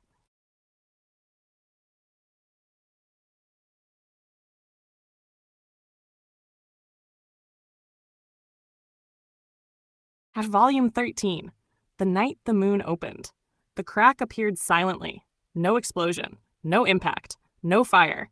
Just a thin silver fracture stretching slowly across the moon's surface like an eyelid beginning to open. Humanity watched in absolute stillness, because somewhere deep inside instinct, everyone understood the same impossible truth. The moon was not breaking. It was unfolding. Image. The quarantine rings surrounding Gaia rotated faster. Their mirrored surfaces reflected not light, but memory. Entire centuries flickered across the heavens. Wars, births, extinctions. First kisses, mass graves, wedding songs, funerals. Humanity looked upward and saw itself projected across the atmosphere like a planetary confession. The angels were extracting emotional residue directly from reality, the final preparation before separation. The paranoid saint nearly dropped his instrument. His hands trembled violently. Because now he understood the scale of the protocol. The angels were not attempting to destroy Gaia. They intended to remove her capacity to remember, to sever the planet from emotional continuity entirely. A mercy, a horror. The same thing. Without emotional accumulation, Gaia would sleep peacefully forever. No more heartfall. No more echoes. No more reality contamination. No more cosmic attention from the outer tides. But humanity would become spiritually weightless. A civilization incapable of deep resonance, love reduced to chemistry, grief reduced to biology, dreams reduced to neurological static. Safe, empty. The saint whispered, open quote, "They want to cure existence," close quote. Meanwhile, the moon continued opening, and inside the fracture, there was water. Not rock, not dust, an ocean, an impossible silver ocean suspended within the hollow interior of the moon. Image, then shapes emerged from it, gigantic, slow, sleeping. The first angels, not the orbital quarantine constructs. Older, vast biomechanical entities submerged inside lunar oceans since before human civilization. Their bodies resembled floating cathedrals fused with marine skeletons, wing structures wrapped around entire cities. Their eyes remained closed, dreaming. The modern angels had only been caretakers. These were the originals, the beings that performed the first separation. And now, they were waking too. Down beneath Gaia, the underground city began destabilizing, not collapsing, synchronizing. Every echo cocoon pulsed an identical rhythm. The sleeping daughters were beginning to share memory across timelines. Stella watched as multiple echoes suddenly recognized each other. Some embraced, some screamed, Some fled into the root labyrinths. One simply laughed endlessly while flowers bloomed from her footprints. The third fall spoke urgently. Open quote, chronology is failing. Close quote. Around them, the underground cities started changing eras every few seconds. Ancient architecture became futuristic towers. Stone walls shifted into biomechanical corridors. Languages appeared and vanished across surfaces. Time itself had become emotionally unstable. And at the center of everything, the liquid dark mirror kept expanding. Something inside it was trying to emerge. Meanwhile, above, Lyra descended slowly through the storm layers, not falling, returning. Every meter closer to Earth caused catastrophic atmospheric reactions. Clouds condensed into physical oceans suspended in midair. Rain transformed into floating, luminous fish. Entire regions experienced temporary gravity loss whenever she cried, and she cried constantly now, not from sadness alone. Recognition. The first Lyra's memories were merging with her own. She remembered the human boy, his voice, his hands, the way mortality smelled, the unbearable fragility of human existence, why Gaia loved humanity despite everything. Because humans ended. And that ending gave meaning unbearable intensity. The immortal heavens could never replicate that. Image. Across the planet, humans began dreaming while awake, not hallucinations, shared emotional bleed-through. People spoke languages they never learned. Children recognized strangers from dreams. Artists painted locations hidden beneath Gaia without ever seeing them. And throughout the world, people started remembering lives that were not theirs. The first separation had weakened enough for emotional memory to cross generations freely. The dead were no longer staying properly dead, not resurrected physically, remembered too strongly. The outer tides accelerated. The black rivers now wrapped visibly around distant planets as they approached. Human telescopes finally captured clear images. Inside the rivers drifted impossible entities resembling continent-sized skeletons woven from stars and dark water. They moved slowly, patiently, like scavengers arriving at a battlefield after hearing gunfire. The original lunar angels opened their eyes. Every ocean on Earth reacted instantly. Tides rose hundreds of meters, whales screamed worldwide, and through every reflective surface, mirrors, water, glass, silver, humanity heard the same ancient voice. Open quote, Gaia must forget, or everything will remember. Close quote. The paranoid saint looked toward Lyra descending through the heavens, then toward the awakening moon, then toward the refugee child standing beside him. Finally, he made a decision, a terrible one. He lifted the anti-memory instrument slowly and began tuning it toward Gaia herself.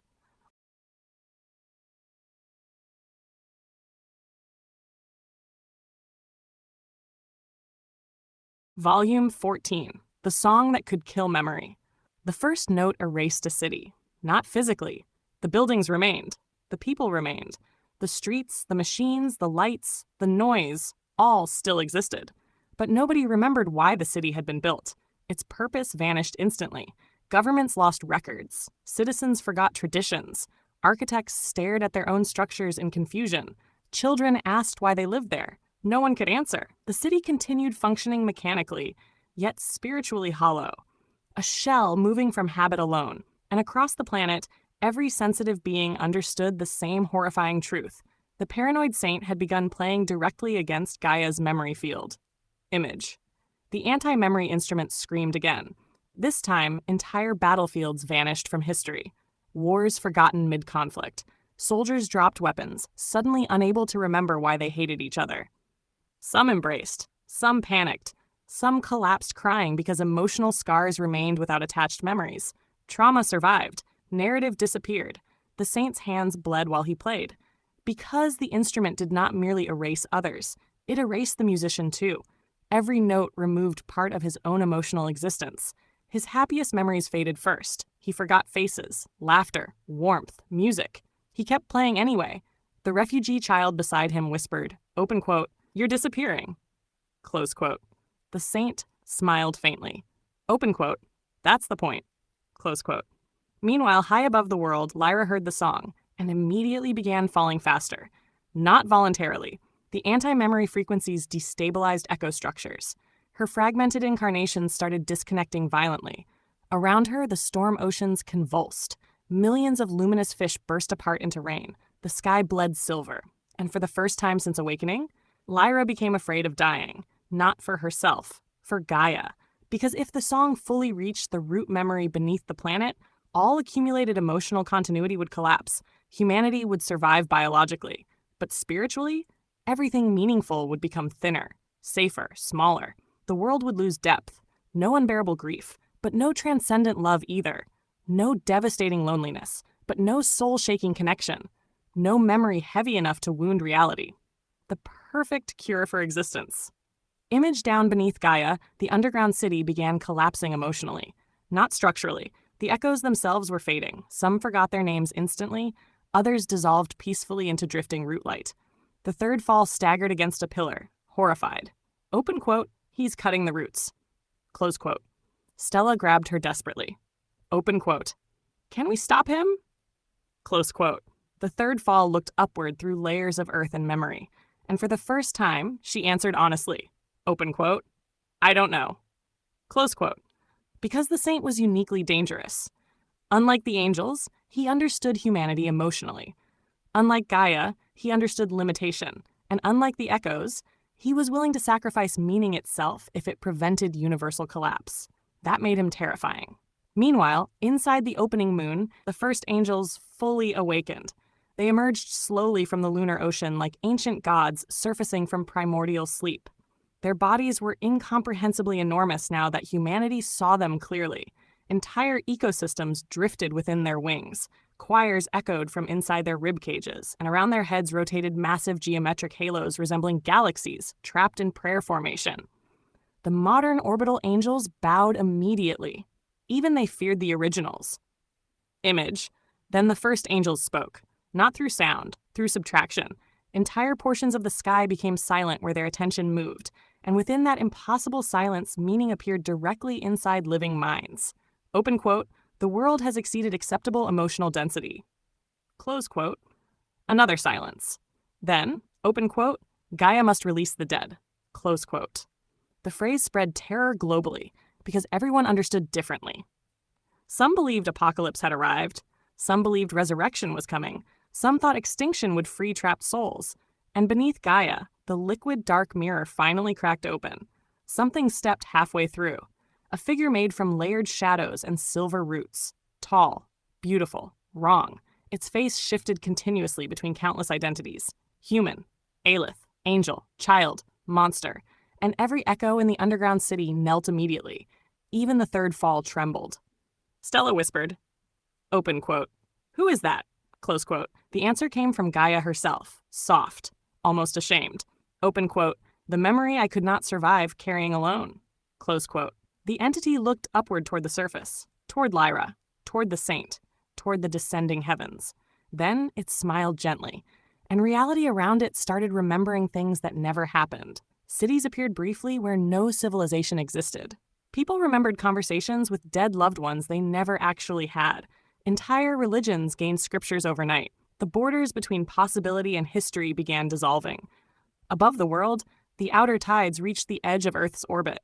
The black rivers wrapped silently around the planet, watching, waiting, hungry. And the saint, bleeding memories with every note, finally aimed the instrument directly at the descending Lyra. The refugee child screamed, open quote, don't, close quote. But the saint whispered one final sentence before playing, open quote, forgive me for choosing survival over wonder, close quote. Then he struck the final chord, and the sky shattered.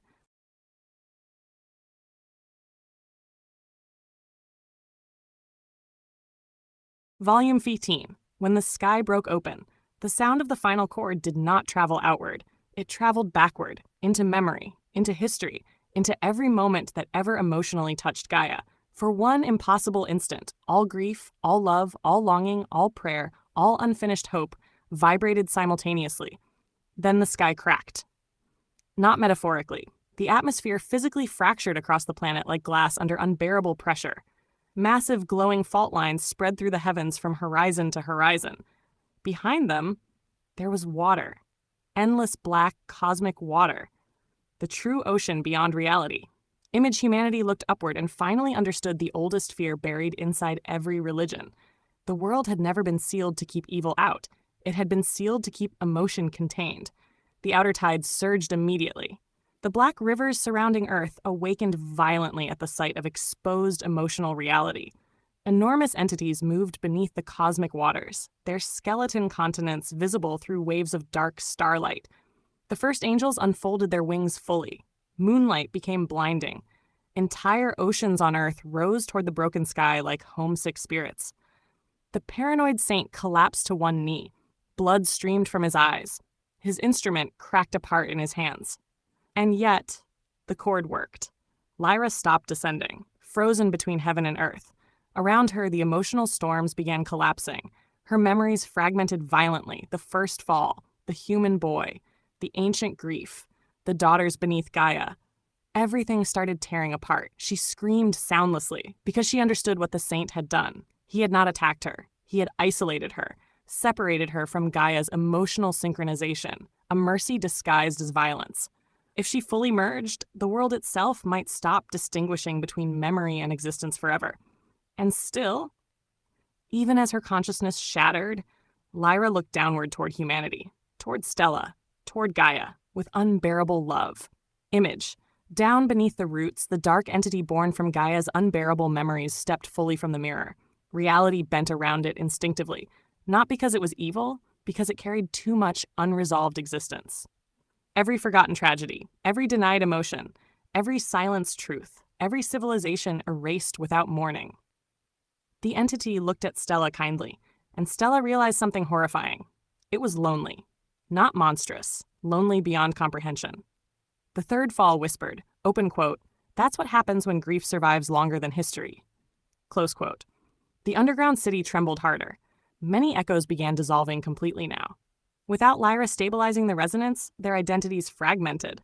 Some reverted into children. Some became root light. Some transformed into storms of floating memories. One echo sat quietly beside Stella and asked, open quote, "Did we ever succeed?" Close quote. Stella couldn't answer. Above, the first angels entered the atmosphere at last. Humanity finally saw their true scale. Each one was large enough to eclipse nations. Their bodies resembled living cathedrals grown from oceans, skeletons, and prayer geometry. Choirs echoed from inside them continuously. And wherever their shadows touched, emotion weakened, panic faded, love dulled, hatred softened, even grief became distant. People stared upward calmly as the impossible descended. The angels were anesthetizing reality itself. Image. The refugee child beside the saint began crying. Not loudly, quietly. The kind of crying children do when they realize adults cannot save the world. He asked, open quote, "If they fix everything, why does it feel sad?" Close quote. The saint tried answering, but halfway through speaking, he forgot the word for sadness. His expression broke. The anti-memory instrument had taken too much. He remembered purpose, duty, fear. But the emotional vocabulary itself was vanishing from him. The child held his hand gently, and for one fragile moment, the saint remembered warmth again, just enough to cry. Far beneath Gaia, Stella approached the memory entity carefully. The entity touched her forehead softly, and suddenly, she saw Gaia completely. Not as a planet, as a being. An ancient consciousness carrying the emotional sediment of countless extinct ages. A mother incapable of forgetting her children. That was the real catastrophe. Gaia loved too absolutely. Nothing was allowed to disappear. Not pain, not beauty, not failure. Not even monsters. And because of that, the world had become too emotionally heavy to continue naturally. Stella finally understood both sides. The angels wanted mercy through forgetting. Gaia wanted meaning through remembrance. And humanity existed trapped between those two impossible loves.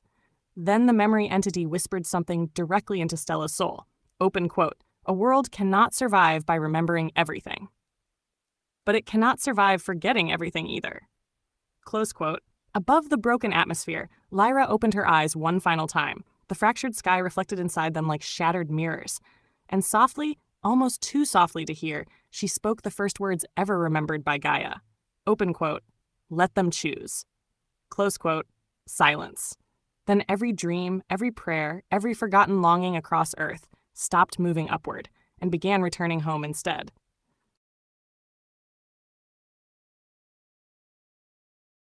Volume 16, The Return of All Things Exim. At first, nobody understood what had changed. There was no explosion, no final battle, no divine trumpet. The broken sky remained suspended above Gaia like fractured stained glass.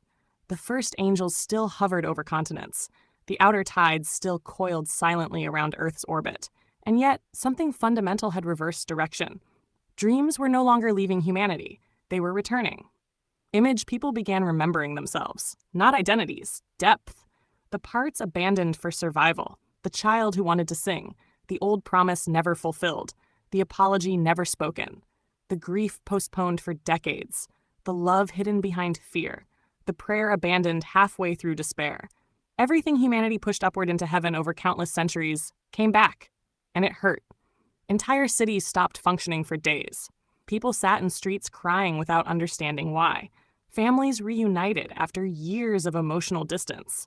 Wars paused because soldiers suddenly remembered the humanity of their enemies. Artists collapsed from overwhelming inspiration. Some humans couldn't survive the return. Too much buried sorrow resurfaced at once. But many others, for the first time in their lives, felt fully alive. Meanwhile, the Aelith above the collapsing heavens experienced something equally terrifying. Hunger disappeared. Not physical hunger, existential hunger.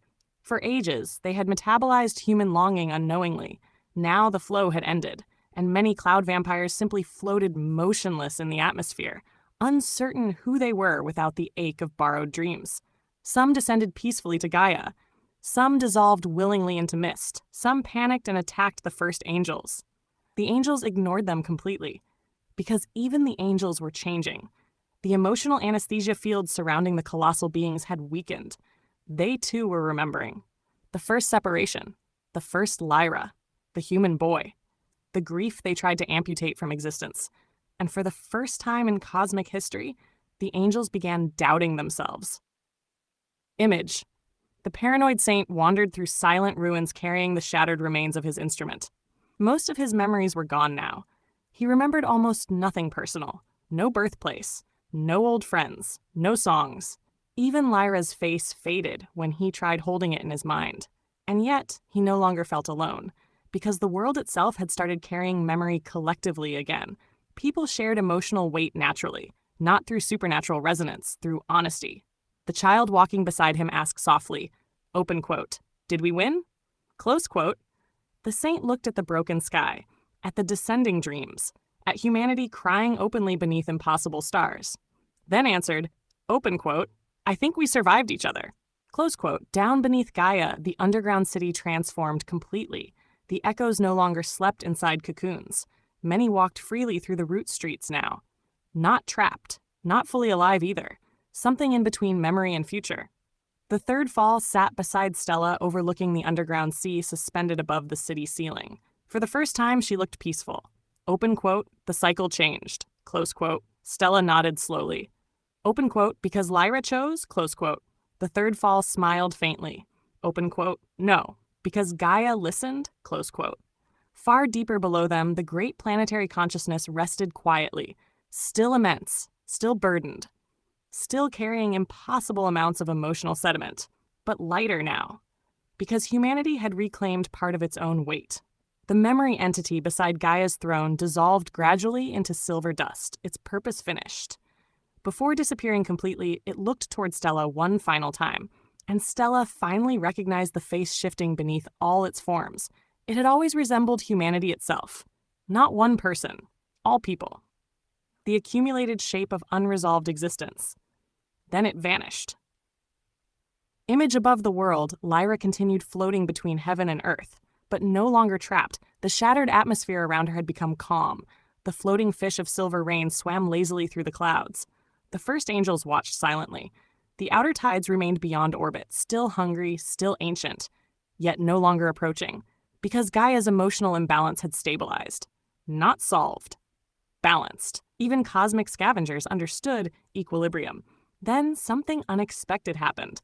A child on Earth waved at Lyra. Just a normal child standing on the roof of a ruined apartment building. No fear, no worship, just curiosity. Lyra stared downward silently. The child shouted, open quote, "Are you staying?" Close quote. For the first time since the first fall, Lyra laughed. A small, fragile human laugh. And all across the atmosphere, the storm softened into gentle rain. Not holy rain. Not magical rain. Just rain. The kind that smells like earth. The kind people open windows for. The kind that reminds living things they belong somewhere. Slowly, the first angels folded their wings. The quarantine rings dimmed. The moon began closing again around its hidden silver ocean. And humanity, standing beneath broken heaven, began the terrifying process of living without giving its soul away to the sky. Far above the atmosphere, the last surviving cloud vampires watched quietly from drifting storm fields. One asked softly, open quote, "What happens now?" Close quote. Another looked toward Gaia, toward humanity, toward the slowly healing heavens, and answered, open quote, "Now? Now we learn how to stay." Close quote. And somewhere deep beneath the roots of the world, Gaia finally slept peacefully.